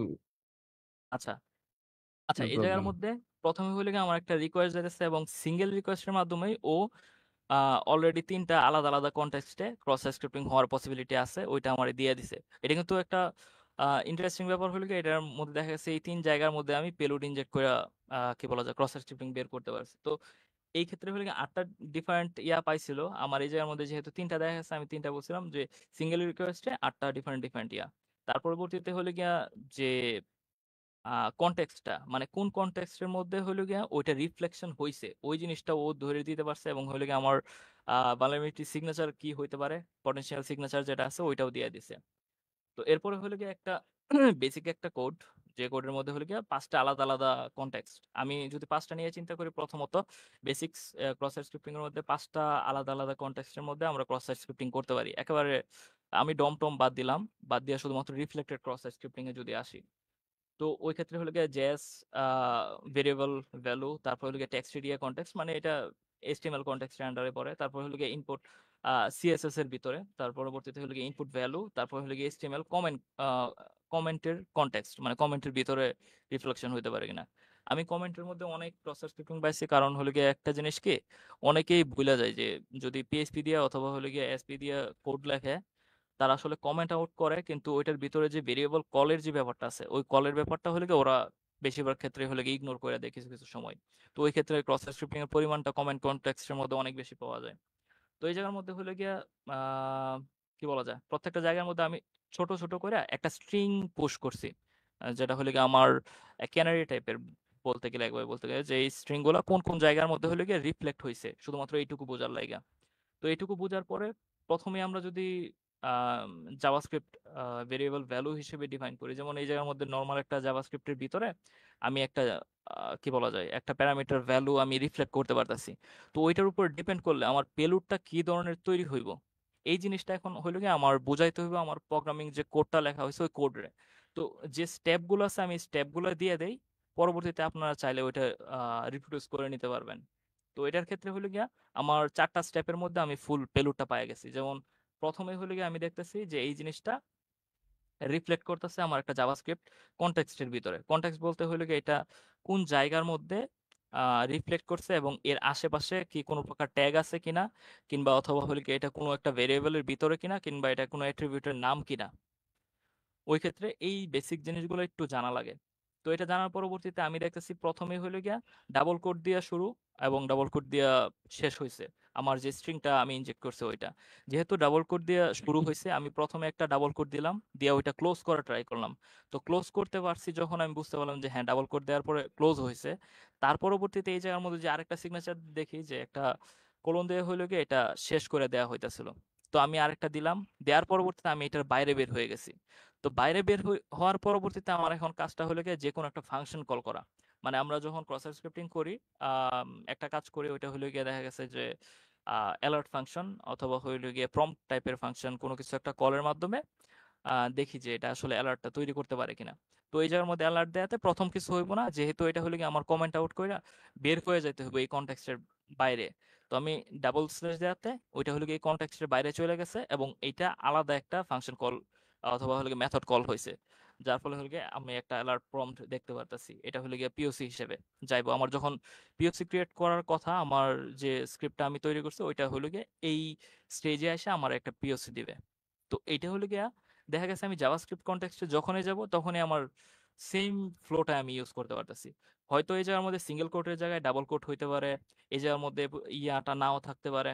তো এটা হলো গিয়ে ডিপেন্ড করে আমি আমার অ্যানালাইজারে কেমনে স্টেজ বাই স্টেজ বুঝাইতে পারতেছি। মানে আম, ও বুঝতে পারতেছে, কিংবা হলো গিয়ে লেক্সিক্যাল অ্যানালাইসিস বলি আর হলো গিয়ে সিমেট্রিক অ্যানালাইসিস বলি, এই দুইটার মধ্যে হলে গিয়া ডিফারেন্সিয়েট করতে পারতেছে, অথবা হলে গিয়ে এই জিনিসটার একটা নোডের মধ্যে নিয়ে তারপরে কেমনে আলাদা আলাদা করতে পারতেছে, এটার উপর ডিপেন্ড করে। এটা হলো গিয়ে আমাদের ম্যানুয়াল অ্যাপ্রোচ। আর যে কোডটা আছে ওই কোডটা হলো গিয়ে ডিরেক্ট অ্যাপ্রোচে হলো গিয়ে আমাদের দেখায়। যেমন এই জায়গায় আমাদের জাভাস্ক্রিপ্টে আরো ডিফারেন্ট ডিফারেন্ট কিছু কনটেক্সট আছে, এবং ডিফারেন্ট কনটেক্সটের মধ্যে ডিফারেন্ট টাইপের পেলোড হলে গিয়ে কাজ করে। ওটা ডিপেন্ড করে যে আমার রিফ্লেকশনটা কোন জায়গায় হয়েছে এবং হলো গিয়া আমরা রিফ্লেকশন গুলা কেমনে দেখতে পারতেছি। যেমন টেমপ্লেট যদি লিটারাল হয়ে থাকে তখন হলে গিয়ে আমরা টেমপ্লেট গুলা ভাইঙ্গা কেমনে বাইরে চলে আসতে পারি, অ্যালার্টটা কেমনে দেখাইতে পারি। তার পরবর্তীতে কমেন্ট কনটেক্সটের মধ্যে যেমন জাভাস্ক্রিপ্টের কমেন্ট গুলা কেমনে সাজানো হয়ে থাকে, ওই কমেন্ট গুলো যদি আমরা বাইপাস করতে চাই তাহলে হলে পেলোড গুলা কিরকম হয়। তারপর হলে আইডেন্টিফায়ার কনটেক্সটের ভিতরে আইডেন্টিফায়ার হিসেবে যদি থাকে, মানে ফাংশন আইডেন্টিফায়ার বলি। আর ফাংশনের মধ্যে যদি কি বলা যায় আমরা চেঞ্জ করতে চাই, ওই ক্ষেত্রে আসলে কেমনে এই জিনিসটা কাজ করে। তো সেম স্ট্রাকচার সেম ওয়েতে কাজ করবে। হয়তো অ্যালার্টটা ব্লকের মধ্যে থাকতে পারে, মানে হলো গিয়া যে ওয়াফ গুলা থাকে ওই ওয়াফ গুলা ব্লক করতে পারে। তো ওই ক্ষেত্রে আমাদের কি করা লাগবে, আমি একটা অ্যালার্ট ডট টিএক্সটি ওইটা আসলে আমি অনেক দিন যাবত কালেক্ট করতেছিলাম। তো ওইটার মধ্যে হলো ডিফারেন্ট ডিফারেন্ট ওয়াফের যে বাইপাস গুলো আছে ওইগুলা দেয়া আছে, এবং ওই বাইপাস গুলা কেমনে কাজ করে ওইটার উপরে স্ট্রাকচার গুলো তৈরি করা আছে। এর পরবর্তীতে যাই সেম ওয়েতে এইচটিএমএল কনটেক্সটে কেমনে কাজ করে। তো প্রত্যেকটা কনটেক্সট আলাদা আলাদাভাবে এই জায়গার মধ্যে ম্যানুয়াল অ্যাপ্রোচে হলে গিয়ে আমাদের পেলোড গুলো কেমনে স্ট্রাকচার হয়, তার পরবর্তীতে হলে গিয়ে অটোমেটেড অ্যাপ্রোচে। তো আমি যদি এগুলো একটু শেষ করি, এগুলো ডিফারেন্ট অ্যাপ্রোচ, এটা একেবারে বেসিক টাইপের বলতে গেলে। কিন্তু বাগ খোঁজার যে ব্যাপারটা, কারণ এই জায়গার মধ্যে হলে গিয়ে অ্যাট্রিবিউটের ভিতরে আমরা ওয়ান মাস ওভার এই টাইপের পেলোড গুলো অনেক বেশি দেখি। তো এটা হলে গিয়ে অ্যাট্রিবিউটের ভিতরে আমরা কেমনে বাইপাস করে প্রম্পট হয়েছে ওই জিনিসটা। আম, তার পরবর্তীতে হলে কমেন্টের ভিতরে বাইপাস কেমনে হয়েছে। যেমন প্রথমে হলে কমেন্ট আউট করে দেওয়া হয়েছে, তারপরে নর্মাল একটা অ্যালার্ট দিলে আমাদের অ্যালার্টটা হইতাছে। এরকমভাবে মোটামুটি আমাদের সবগুলা। তার পরবর্তীতে আমি যদি অটোমেশনের কথার মধ্যে আসি, প্রসেস স্ক্রিপ্টিং অটোমেশনের জন্য অনেকগুলো ফ্লো হইতে পারে। অনেকগুলো ফ্লো বলতে আমাদের যে প্রসেসগুলো আছে ওইগুলো অনেক ইজি ভাবে করে নিতে পারি ডিফারেন্ট ডিফারেন্ট টুলস এর মাধ্যমে। যেমন আর্জুন আছে, এক্সাইট আছে, ওই দুইটা হলে প্যারামিটার ফাইন্ডিং এর লেগে। তারপরে প্যারাম স্পাইডার হলে গিয়ে ওয়েব থেকে প্যারামিটারাইজড ইউআরএল গুলো কালেক্ট করা। প্যারাম মাইনার বার্পের ক্ষেত্রে, তারপর হলে গিয়ে প্যারামিটার মাইনার হলে গিয়ে বার্পের এক্সটেনশন। তো তো এগুলা ডিফারেন্ট ডিফারেন্ট বাগ নিয়েও কাজ করে, শুধুমাত্র ক্রস স্ক্রিপ্টিং অথবা রিফ্লেকশন যে এরকম না। ও এটার মধ্যে হলো ক্যাশ রিলেটেড কিছু ইস্যু নিয়েও কি বলা যায় প্যারামাইনার কাজ করে থাকে। তো আমরা যখন আসলে টার্গেট করবো যে শুধুমাত্র আমি ক্রস স্ক্রিপ্টিং নিয়ে কাজ করব, যাতে আমি কোনো প্রকার ওয়াফের মধ্যে না থাকি, ওই ক্ষেত্রে আমার সিগনেচার গুলো কেমনে বাইপাস করব, এই টাইপের জিনিস নিয়ে আমাদের একটু কি বলা যায় চিন্তা করা লাগবে। প্লাস হলো গিয়া যে আমাদের যে ইনজেকশন গুলা হইতাছে ওইগুলা কি কি বলা যায় আমাদের ভ্যালিড কোনো প্রকার কনটেক্সটের আইডিয়া দিতে পারতেছে কিনা। তো এই কারণে আমি একটা ছোট একটা ফ্লো তৈরি করি, অটোমেশন ফ্লো, যেটার মাধ্যমে আসলে আমি বাগগুলো সাবমিট করি। যেমন একটা যে কোনো একটা ওয়েবসাইট নিবে, তারপর হলো গিয়ে প্যাসিভ মডিউল হলো গিয়ে বেসিক ক্রোল যে ব্যাপারটা আছে ওইটা করবে, তারপর হলো গিয়ে জেএস পার্সার আছে, ডম পার্সার আছে, তিনটা জিনিস একসাথে কাজ করে শুধুমাত্র ইউআরএল কালেক্ট করার লাগে। তারপরে হলো গিয়ে কন্টেক্সচুয়াল মডিউল। আচ্ছা, আমি কন্টেক্সচুয়াল যে মডিউলটা আছে ওইটার যে কি বলা যায় স্ক্রিপ্টিং এর যে প্রসেসটা আছে ওইটা আমি একটু শো করার ট্রাই করব, যাতে আপনারা যদি রিপ্রোডিউস করতে চান এই জিনিসটা দিয়ে আসলে অনেক ধরনের বাগ নিয়ে কাজ করা পসিবল। শুধুমাত্র যে ক্রস স্ক্রিপ্টিং ওইরকম না ব্যাপারটা। ক্রস স্ক্রিপ্টিং হলে কি অনেকটা ইজি টাইপের অ্যাপ্রোচ বলা যায় খোঁজার ক্ষেত্রে। তো লার্নিং মডিউলের মধ্যে প্যাটার্ন ডিটেকশনের ক্ষেত্রে আমরা রেজেক্স ইউজ করতে পারি, অথবা হইল গিয়া অ্যাডভান্স অ্যানালাইজার। এখন যেহেতু এআই আছে ওই ক্ষেত্রে এলএলএম এর কোনো একটা মডিউলও হইতে পারে। তো আমি ইউজ করছি শুধুমাত্র রেজেক্স প্লাস হইল গিয়া কমন স্ট্রাকচার, এই দুইটা জিনিস দিয়ে এখন আপাতত তৈরি করছি। তার পরবর্তীতে অ্যাক্টিভ যে মডিউলটা ওইটা হইল গিয়া ভ্যালিড ক্রস স্ক্রিপ্টিং যেগুলো থাকে ওইগুলো নর্মালি আমার ডিরেক্টলি রেজাল্ট দেওয়া থাকে, তার পরবর্তীতে হলে গিয়ে আমি প্রসেস করি। আর এই ক্ষেত্রে এএসটি লাইজার বলা যায় এভাবে বলতে গেলে অ্যাবস্ট্রাক্ট সিনট্যাক্স ট্রি, যে আমাদের যে ফ্লো গুলো থাকে ওয়েবের যে ফুল স্ট্রাকচারটা আছে ওইটা একটা ট্রি আকারে তৈরি হয়ে যায়। আমার রিফ্লেকশনটা কোন জায়গায় হয়েছে ওই জিনিসটা হলে গিয়ে one by one step by step back করতে থাকে। ব্যাক করার মাধ্যমে হয় কি আমি দেখেই বুঝতে পারতেছি যে এটা হলো গিয়ে কোন জায়গার মধ্যে, এটা কি কোনো প্রকার অ্যাট্রিবিউটের ভিতরে, নাকি হলো গিয়ে কোনো প্রকার জাভাস্ক্রিপ্ট ভ্যালু হিসেবে আছে, নাকি হলো গিয়ে কোনো প্রকার লিটারাল হিসেবে কোনো ফাংশন নেম হিসেবে আছে। এই টাইপের জিনিসগুলো ইজিলি বুঝতে পারি। তার পরবর্তীতে আমরা বলে দিতে পারি যে হ্যাঁ এই জায়গার মধ্যে এই পেলোডটা আছে। তো এরপরে যদি যাই, এটা হলো গিয়ে একটা পিওসি টাইপের আছিল আমার সিঙ্গেল স্ক্রিপ্টের, যে আমি উপরে তো শুধুমাত্র স্ক্রিনশট দেখাইছিলাম যে সিঙ্গেল ইয়ার মাধ্যমে কি বলা যায় রিকোয়েস্টের মাধ্যমে আমি ধরতে পারতেছি, 8টা আলাদা আলাদা কন্টেক্ট ধরতে পারতেছি। তো এইটা হইলে গিয়ে ওইটার পিওসি একটা স্ক্রিপ্ট আমি লিখি রিফ্লেকশন ডট পাই, আমি এটা দেখি এখন ডেমোটা দেখাইতে পারি কিনা। তো এই জায়গার মধ্যে হলে গিয়ে 5টা ডিফারেন্ট ডিফারেন্ট জায়গার মধ্যে আমার ক্রস স্ক্রিপ্টিং আছে ওইটা হলে গিয়ে ভ্যালিডেট করে দিতে পারতেছে। আমি যে 5টা কিছুক্ষণ আগে দেখাইলাম যে স্ক্রিপ্টটা আমি রান করছিলাম, মানে পাইথনের যে কোডটা ছিল ওইটার মধ্যে 5টা ক্রস স্ক্রিপ্টিং আসছিল ডিফারেন্ট ডিফারেন্ট কনটেক্সটে। তো ও কিন্তু 5টাই ধরতে পারতেছে সিঙ্গেল একটা রিকোয়েস্টের মাধ্যমে। তো এটা কিন্তু বিশাল বড় একটা স্টেপ আপ। ইয়ার যদি আমরা ডালফক্স অথবা হলে গিয়ে ইয়াটা ধরি, অ্যাক্সেস স্ট্রাইক ধরি, ওই দুইটার মধ্যে যদি আমি কম্পেয়ার করি, তো এই টাইপের যে অ্যাপ্রোচটা আছে ওইটাই আসলে আমি ইউজ করতেছি একভাবে বলতে গেলে। আর এই টাইপের জিনিসগুলো আমরা যদি চিন্তা করি যে অন্যান্য ইনজেকশন টাইপের ভালনারেবিলিটি, যেমন ধরে নিলাম কমান্ড ইনজেকশন অথবা হলো গিয়ে কোড ইনজেকশন টাইপের যে ভালনারেবিলিটি গুলো আছে ওইগুলোর মধ্যে কি করা পসিবল কিনা। ওই ক্ষেত্রে আমরা ব্লাইন্ড বেস যে পেলুড গুলো আছে ওইগুলো নিয়ে কাজ করতে পারি, মানে হলো গিয়া দেখা গেছে এনএস লুকআপ অথবা হলো গিয়ে কার্ল দিয়ে করা। আমি কোনো প্রকার কি বলা যায় ডিএনএস কিংবা এইচটিটিপি কল ব্যাক পাইতেছি কিনা, এই টাইপের অ্যাপ্রোচ যদি আমরা একটু চিন্তা করতে পারি এবং হলো গিয়া খোঁজার ট্রাই করতে পারি, তখন দেখা যায় ডিফারেন্ট ডিফারেন্ট বাগের জন্য আসলে আমরা এই টাইপের ছোট ছোট যে স্ক্রিপ্টগুলো আছে ওইগুলো তৈরি করতে পারি। এবং এগুলা মোটামুটি অনেকটাই হেল্পফুল। দেখা যায় যে আমরা যদি বাগের কথা চিন্তা করি, আমি সিঙ্গেল রিকোয়েস্টের মাধ্যমে যদি ধরতে পারতেছি তাহলে কিন্তু এটা হিউজ ভাবে হেল্প করে। তারপরে যদি যাই, এটা হলো গিয়ে একটা ওয়েব ইন্টারফেস ক্রিয়েট করছিলাম যে পেলোড সহ দেখানোর জন্য। ওইটা ছিল হলো গিয়া শুধুমাত্র সিএলআই বেস। আর এটা হলো গিয়ে আমার একটা ইন্টারফেস, যে আমি একটা ইউআরএল দিলাম নামটা স্টার্ট। তো দিছো করা কোপা। ও আচ্ছা, হ্যাঁ কোপা অনলাইনে কিছুদিন রাখছিলাম আমি, কয়েকজন ইউজ করতে পারছিল কিছুদিন। তারপরে আমি অবশ্যই এটা আবার ডাউন করি। আবার যদি কেউ চায় তাহলে হয়তো আমি এটা আবার সামনে হয়তো করতে পারি, অনলাইন করে রাখতে পারি। এটা দিয়ে কিন্তু যেহেতু আমি এপিআই রাখছিলাম প্লাস হলে গিয়ে একটা ওয়েব ইন্টারফেস, যে কেউ চাইলে বারবার একটা এক্সটেনশন ক্রিয়েট করে নিতে পারে। ইজি, একেবারে ইজি জিনিসটা। দেখা গেছে যতগুলো রিকোয়েস্ট আসতেছে শুধুমাত্র একটা রিকোয়েস্ট এক্সটেন্ড হইতেছে, কিন্তু আমার বাগের পরিমাণ কিন্তু বাইরে যাইতেছে হিউজ পরিমাণে। তো এটা হলো গিয়া পেলোড সহ দিতেছে। আমি জানি যে এই পেলোডটা ওই জায়গার মধ্যে কাজ করবে, তো একটা চরম একটা অ্যাপ্রোচ আছিল। আর এটার যে রেজাল্টটার কথা বলছিলাম, আচ্ছা এই জায়গার মধ্যে আরেকটা মনে হয় আছে। আচ্ছা, এই জায়গার মধ্যে যে জিনিসটা, আম, এটা হলো কি আমার যে এএসটি অ্যানালাইজার, ওইটার ছোট একটা ডেমো দেওয়ার ট্রাই করছিলাম। তো এএসটি অ্যানালাইজারটা এরকম ভাবে কাজ করে যে আমার যে কোনো একটা রিকোয়েস্ট নিতেছে, নেয়ার পরবর্তীতে যে রেসপন্স বডিটা আছে, ফুল রেসপন্স বডিটা এরকম একটা স্ট্রাকচারে তৈরি হয়ে যায়।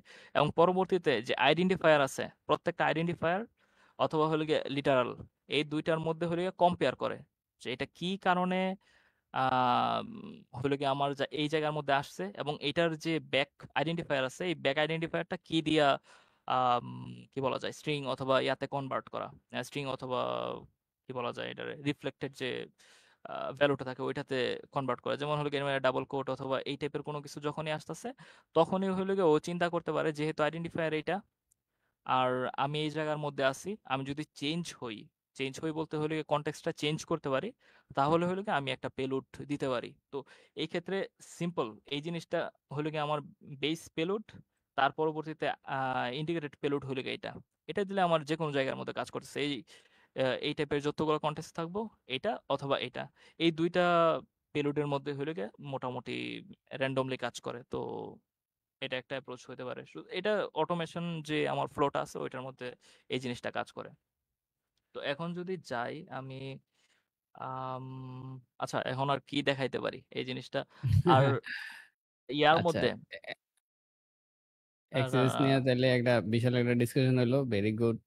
যারা আসলে আচ্ছা এক্সেসেস নিয়ে সম্পর্কে জানে না, তো তারাও একটা ভালো একটা আশা করি নলেজ পাইছে। আচ্ছা, এইটা হলো গিয়া টোটাল কোড, মাত্র 217 লাইনের একটা কোড। আর এটাই হলো গিয়ে ফুল অ্যানালাইসিসটা করতেছে। এই জায়গার মধ্যে অনেক প্রিন্ট টিন্ট আছে, ওইগুলো যদি বাদ দেই এই কোডটা আসলে তেমন একটা বেশি না। মাত্র 3 থেকে 4টা হইলো গিয়ে ফাংশন, যেগুলো হইলো গিয়ে কাজের মাধ্যমে এত বড় একটা কাজ করে দেয়। যেমন আমি যদি যাই, এটা হলো গিয়ে একটা পাবলিক ফায়ারিং রেঞ্জের হেডের মধ্যে হলো গিয়ে ক্রস স্ক্রিপ্টিং, আমি সিঙ্গেল রিকোয়েস্টের মাধ্যমে আমি পাই দিচ্ছি কোন জায়গার মধ্যে পটেনশিয়াল ক্রস স্ক্রিপ্টিং আছে। তো এই টাইপের অ্যাপ্রোচে আসলে ইজিলি আমরা ক্রস স্ক্রিপ্টিং পাওয়া থাকতে পারি। আচ্ছা, ক্রস স্ক্রিপ্টিং অথবা যদি এই টুলসের ব্যাপারে কোনো প্রকার কোয়েশন থাকে এখনই করতে পারেন। আমি আর 5 মিনিটের মতো আসছি, তারপরে দেখা যাক কি করা আচ্ছা, যায়। একজন হচ্ছে তোমার একটা কমেন্ট করছে, হচ্ছে গিটহাবের একটা লিংক দিছে এক্সেসের সাকসেসর, ওটা বলছে যে ট্রাই করে দেখতেছো, এটা আহ, কি ট্রাই করছিলে নাকি আগে? আমি আসলে এটা দেখি না, 1 মিনিট আমি একটু পাশের ইয়াতে দেখে আসি। এক্সেসের সাকসেসর, টু ফ্যাক্টর কাস্টম, না আমার আসলে ওইটা একটু দেখা লাগবে, আমি এখনো আচ্ছা, দেখি নাই আর যেহেতু। আরেকজন কমেন্ট করছে যে এম এস আহমেদ, ও বলছে যে এবার একটা বিডি ব্রিজ ফোরাম খুলেন। তো সেরকম কোনো ইনশাল্লাহ আইডিয়া আছে কিনা? সাবধান, ব্রিজ ফোরামের নাম নেওয়া যাইব না। ব্রিজ ফোরামের নাম নিলে ঝামেলা আছে। হয়তো ফোরাম হইতে পারে, যে এই ফোরামের মধ্যে হয়তো বাগ, ভালনারেবিলিটি, অমুক তমুক এই টাইপের জিনিস নিয়ে কথা বলা যাইতে পারে, কিন্তু ব্রিজ ফোরাম টাইপের না চিন্তা করি আমরা, নলেজ শেয়ারিং টাইপের চিন্তা করতে পারি।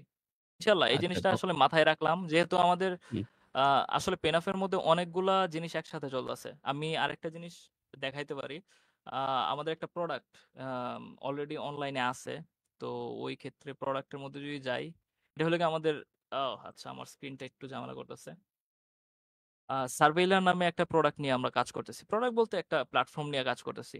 তো এই প্ল্যাটফর্মটা আসলে করে কি, আমরা সোরেন ফোফা অথবা হয়ে গিয়া যতগুলো অ্যাসেট ফাইন্ডার টাইপের যে সার্ভিসগুলো আছে, ওই জিনিসগুলোর একটা কম্বাইন্ড ভার্সন বলা যায় এটা। এটার মধ্যে মোটামুটি আমরা জিনিসগুলো আস্তে আস্তে অ্যাড করতেছি। এটা ভার্সন 0.02 মেবি খুব সম্ভবত, যেটা আমরা অনলাইন করছি।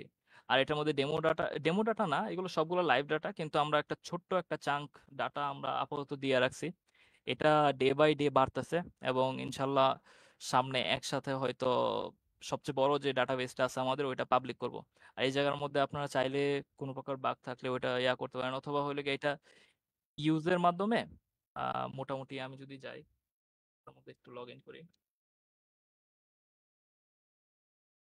এটা বেসিক্যালি একটা বাংলাদেশের বিশাল একটা ডেটাবেস হইতেছে নাকি? আহ, বাংলাদেশ না, এটা গ্লোবাল একটা ডেটাবেস। এই জায়গার মধ্যে ডিএনএস আচ্ছা বলি, সার্টিফিকেট, ডিফারেন্ট ডিফারেন্ট টেকনোলজি, আচ্ছা, লাইক। এরকম তো অনেক প্ল্যাটফর্ম আছে, যেমন তোমার সোডান, তারপরে এই যে জুমাই, আরো তো অনেক প্ল্যাটফর্ম আছে, সো এটা আসলে কেন বানাই? আচ্ছা, এইটার মধ্যে হলো গিয়ে সেম সেম ডাটাগুলা প্ল্যাটফর্ম? সেম, কাজটা আসলে সেমই, যে ডাটা কালেকশন করা, একসাথে আর্কাইভ করা, কিংবা হলো গিয়ে পরবর্তীতে হলো গিয়ে শেয়ার করা। কিন্তু মেইন যে জিনিসটার উপরে আমরা ফোকাস করতেছি, আমাদের আরো কিছু প্ল্যাটফর্ম আছে যেহেতু, যেগুলোর সাথে আমাদের এই টাইপের ডাটাগুলো দরকার পড়ে, এবং হলো গিয়ে এইগুলা স্পেসিফিক ওয়েতে সাজানো, যাতে বাগ হান্টার বলি, সিকিউরিটি রিসার্চার বলি, ওরা যাতে ইজিলি এই জায়গা থেকে নিয়ে কাজ করতে পারে। যেমন আমি যদি আম, কি বলা যায়, ইয়ার কথাই বলি, এসএন এর কথাই বলি, আমাদের যে এখন যে কি বলা যায়, ডাউনলোডেবল যে ইয়াটা আছে, এক্সপোর্ট ভার্সনটা আছে, ওইটা যদি ওরা দেখে, তাহলে আসলে বুঝতে পারবে যে এই জিনিসটা আসলে কেমনে হেল্প করতে পারে। আর এছাড়া যেহেতু এটা আমরা স্পেসিফিকলি ফোকাস করতেছি সিকিউরিটির উপর ডিপেন্ড করে, ওই ক্ষেত্রে আসলে যে সিকিউরিটি রিসার্চার আছে অথবা বাগ বাউন্টি হান্টার আছে, ওদের যে ফিডব্যাকগুলো আছে, ওইগুলোর উপর ডিপেন্ড করে আমরা ইজিলি আমাদের মতো চেঞ্জ করে নিতে পারি। এবং এটা যেহেতু একটা বড় একটা প্রোডাক্ট হিসেবে যাইতেছে, ওই ক্ষেত্রে এটার মধ্যে যে জিনিসগুলো আছে, যেমন আমরা অলরেডি এআই প্লাস হইল গিয়া যে শর্টিং অথবা সার্চিং এর যে ফাংশনালিটি গুলো আছে, ওইগুলো নিয়ে বিশাল একটা কাজ করছি আমরা অলরেডি ইন্টারনালি। দেখা গেছে এটার পিছনে বিশাল একটা সময় দেওয়া হইতাছে। তারপরে সিভি মনিটর থেকে শুরু করে বিভিন্ন vulnerability monitor, tech related information, domain, content, যেহেতু আমরা প্রত্যেকটা ডোমেনের এগেনস্টে কন্টেন্ট নিতেছি, প্লাস হলো গিয়া হিউজ আকারে ডাটাবেস। তো ওইটা নিয়ে আসলে একটা বড় একটা সেশন করা লাগবে, কারণ এটার ভিতরে ফাংশনালিটি গুলা হিউজ পরিমাণ ইমপ্রুভমেন্ট, আর কি বলা যায়, ডে বাই ডে ইমপ্রুভ করা হইতেছে। আর এই প্রোডাক্টটা আচ্ছা, এই ইনশাল্লাহ এক্সিস্টিং এই ভালো বর্তমান থাকবে। ভার্সনে আমাদেরকে যদি দুই একটা ডেমো দেখাইতে আচ্ছা, পার এই স্যাম্পল, জায়গার মধ্যে যে আমরা কেমনে কাজ নর্মালি করতেছে বা ডেটাগুলো কেমনে স্ট্রাকচার্ড হইতে আছে। google.com আমরা যদি সার্চ দেই, এই জায়গার মধ্যে আম, এখনই হয়তো আইসা বলবো। আচ্ছা, এটা হলো গিয়ে আমাদের কি বলা যায়, ছোট একটা সার্ভারের মধ্যে হোস্ট করা, যেহেতু একেবারে ইয়া টাইপের, ইনিশিয়াল টাইপের। আর আমাদের যে বড় আর্কাইভ ডাটাবেজ আছে, এটা হিউজ পরিমাণ ইয়াতে।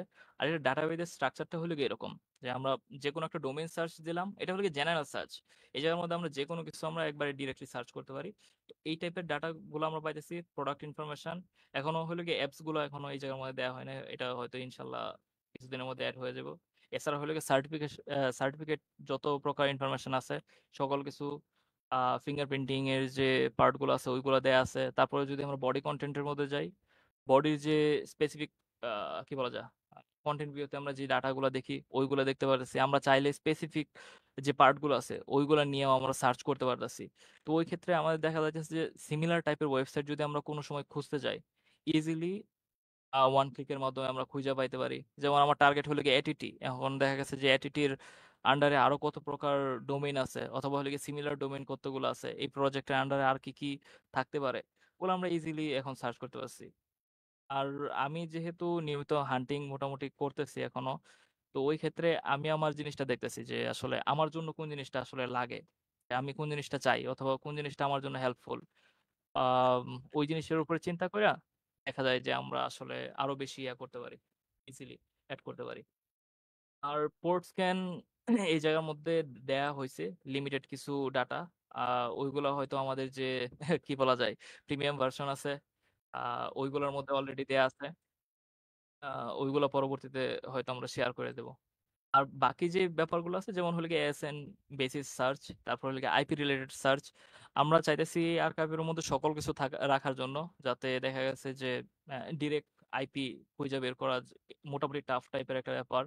আম, ওইগুলা ম্যাপিং করে নেয়া, যাতে আমরা ক্লাউড ফ্লেয়ার অথবা হলো গিয়ে এই টাইপের সার্ভিস যেগুলো দেয় ওইগুলোর বাইরেও যে আইপি গুলো আছে ওইগুলো আমরা আমাদের ডাটার মধ্যে ইনক্লুড করতে পারি। অলরেডি আমাদের হিউজ পরিমাণ ডাটা অ্যাড করা আছে। ওইগুলা হয়তো আপনাদের দেখানোর একটা সুযোগ হবে ইন ফিউচারে।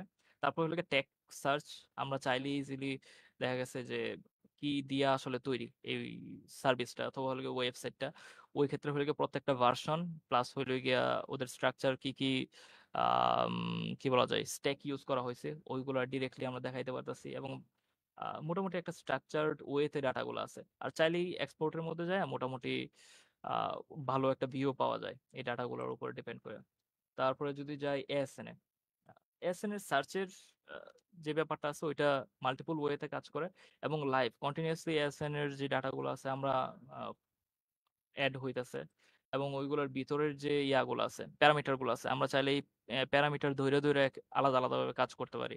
এবং আমি সকলকে আসলে করব যে এটার ভিতরে একবার ঢুইকা তারপরে এটার যে সার্চের যে ফাংশনালিটি গুলো আছে ওইগুলো একবার একবার কমপক্ষে দেখার জন্য। কারণ মোটামুটি এটার মধ্যে অনেকগুলা জিনিস আছে যেগুলা আপনাদের হয়তো হান্টিং বলি আর সিকিউরিটির যে ইয়াগুলো আছে ওইগুলোর মধ্যে ইন হেল্প জেনারেল করবে। লাইফে হেল্প করতে পারে হ্যাঁ, আরকি।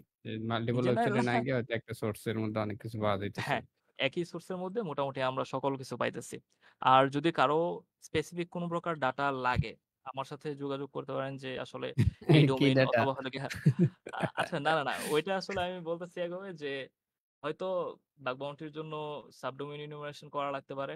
যদি কারো স্পেসিফিক কোনো রিকোয়েস্ট থাকে আমার সাথে কন্টাক্ট করেন যে আমি ট্রাই করব যত দ্রুত সম্ভব। যেহেতু এটা আসলে এই ডাটাটা হইতাছে, এড হইতেছে অনেক স্লোলি কারণ আমরা দিতেছি অনেক অল্প কইরা। কিন্তু মেইন যে ডাটা আর্কাইভটা আছে ওইটার মধ্যে হিউজ পরিমাণ ডাটা। তো ওইটা থেকে হয়তো আমি এড করে দিতে পারি এটার মধ্যে কারো রিকোয়েস্ট অনুযায়ী। আম ওইটা আমি আলাদাভাবে মাথায় রেখে দেব, সমস্যা নাই। মোটামুটি এইটুকুই আসলে আসলে আজকে দেখানোর মতো। আর আমাদের কথাবার্তা একটু বেশি বইলা ফেলা হয়েছে।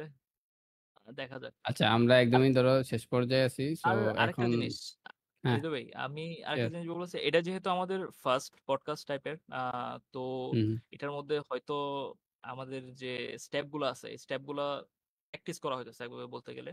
আম, হয়তো ইন ফিউচারে স্টেপ গুলা আরো ক্লিন হবে, প্লাস ফ্লো গুলো আরো ইন্টারেস্টিং হবে ইনশাল্লাহ। হ্যাঁ, ইনশাআল্লাহ অবশ্যই।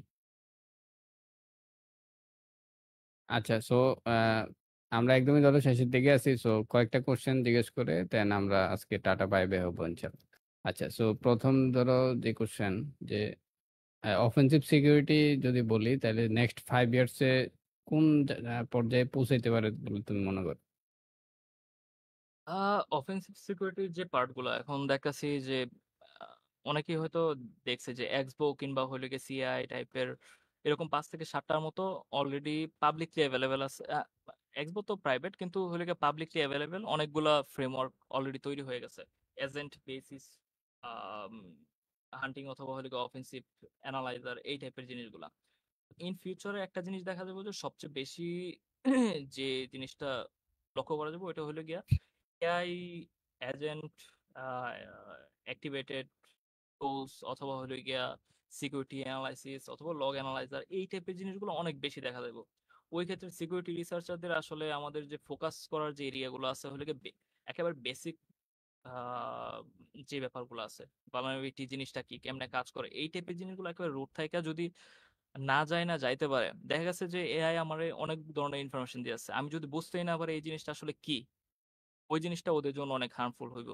আর যারা ইউজ করতে পারবে জিনিসগুলা ওরাই আসলে আগায় থাকবে। এটা হলো গিয়ে ওয়ান অফ দা কি বলা যায় একেবারে রুটের কথা, যে আসলে যে ইউজ করতে পারবে ওই আগায় থাকতে পারে। যেমন অটোমেশন অনেকেই করতেছে, যারা অটোমেশন ভালোভাবে করতে পারতেছে ওরাই কিন্তু বেশি করতে পারতেছে, রেজাল্ট ভালো পাইতেছে। আম, ওই ক্ষেত্রে এআই এর জিনিসটা এরকম হইব অটোমেশনের মতোই, কিন্তু ওইটা হলে গিয়া আম, ওদের নলেজ আছে এই টাইপের কোনো একটা অটোমেটেড কিছু একটা ইউজ করা হইতেছে, তো ওই ক্ষেত্রে রেজাল্টের পরিমাণ অনেক বেশি হইব। ব্যাপারটা এরকম ভাবে আগাইবো আসলে বলতে গেলে।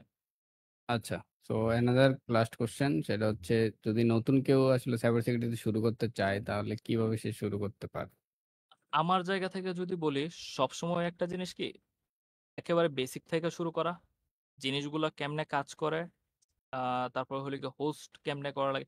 একটা জিনিস কি, যদি আমি নিজে নাই জানি যে আসলে এই জিনিসটা কেমনে কাজ করে, ওই জিনিসটার বাগ খুঁজে বের করার তো আমার কোনো প্রকার কি বলা যায় ক্যাপাবিলিটি হওয়ারই কথা না। তো ওই ক্ষেত্রে সবার উচিত কমপক্ষে রুট থেকে জানা যে যদি ওয়েব নিয়ে কাজ করে তো ওয়েব অ্যাপ্লিকেশন কেমনে কাজ করে, ওয়েব কেমনে হোস্ট করা লাগে, লোড ব্যালেন্সার গুলো কেমনে থাকে, ওয়াফ গুলো কেমনে স্ট্রাকচার হয়, তারপর রিকোয়েস্ট গুলো কেমনে প্রসেস হয়, এপিআই থেকে কেমনে আসে, এই টাইপের যত টেকনোলজি আছে সবগুলো সম্পর্কে হালকা হলেও অল্প যাতে জানতে পারে, এবং কিছু যদি কোয়েশন থাকে ওইটা যাতে আনসার করতে পারে, এই টাইপের একটা কনফিডেন্স যাতে ওর মধ্যে থাকে। কারণ এই জিনিসটা যদি না থাকে দেখা যায় যে আসলে ও কি করবে এই জিনিসটা যদি না জানে ওইটা আসলে ইম্প্যাক্টফুল হইব না।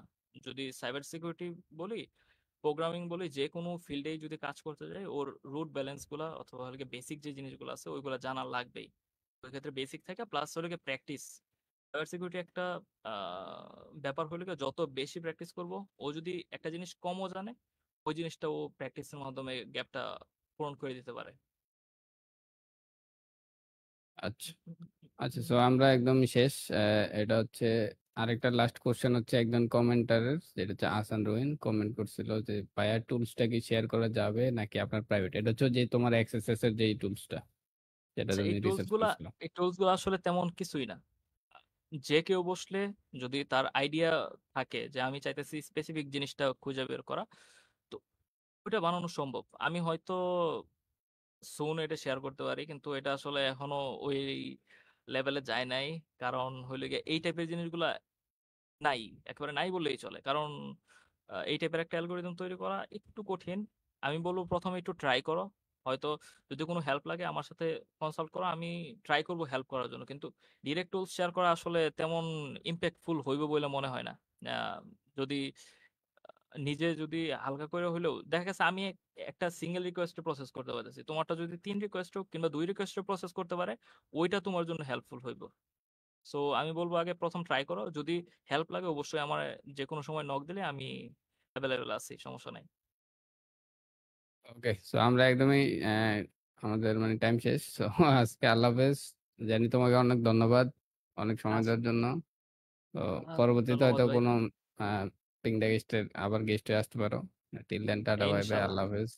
ওকে সবাইকে ভাই। ধন্যবাদ যারা আমাদের সাথে ছিলেন এতক্ষণ ধরে। এছাড়া আপনারা চাইলে পরবর্তীতে ভিডিওতে কমেন্টও করতে পারেন অথবা আমাদের পেজে মেসেজ দিতে পারেন যদি কোনো কিছু জানার থাকে। Thank okay. ইউ, আল্লাহ হাফেজ, আসসালামু আলাইকুম। ওকে, আল্লাহ হাফেজ।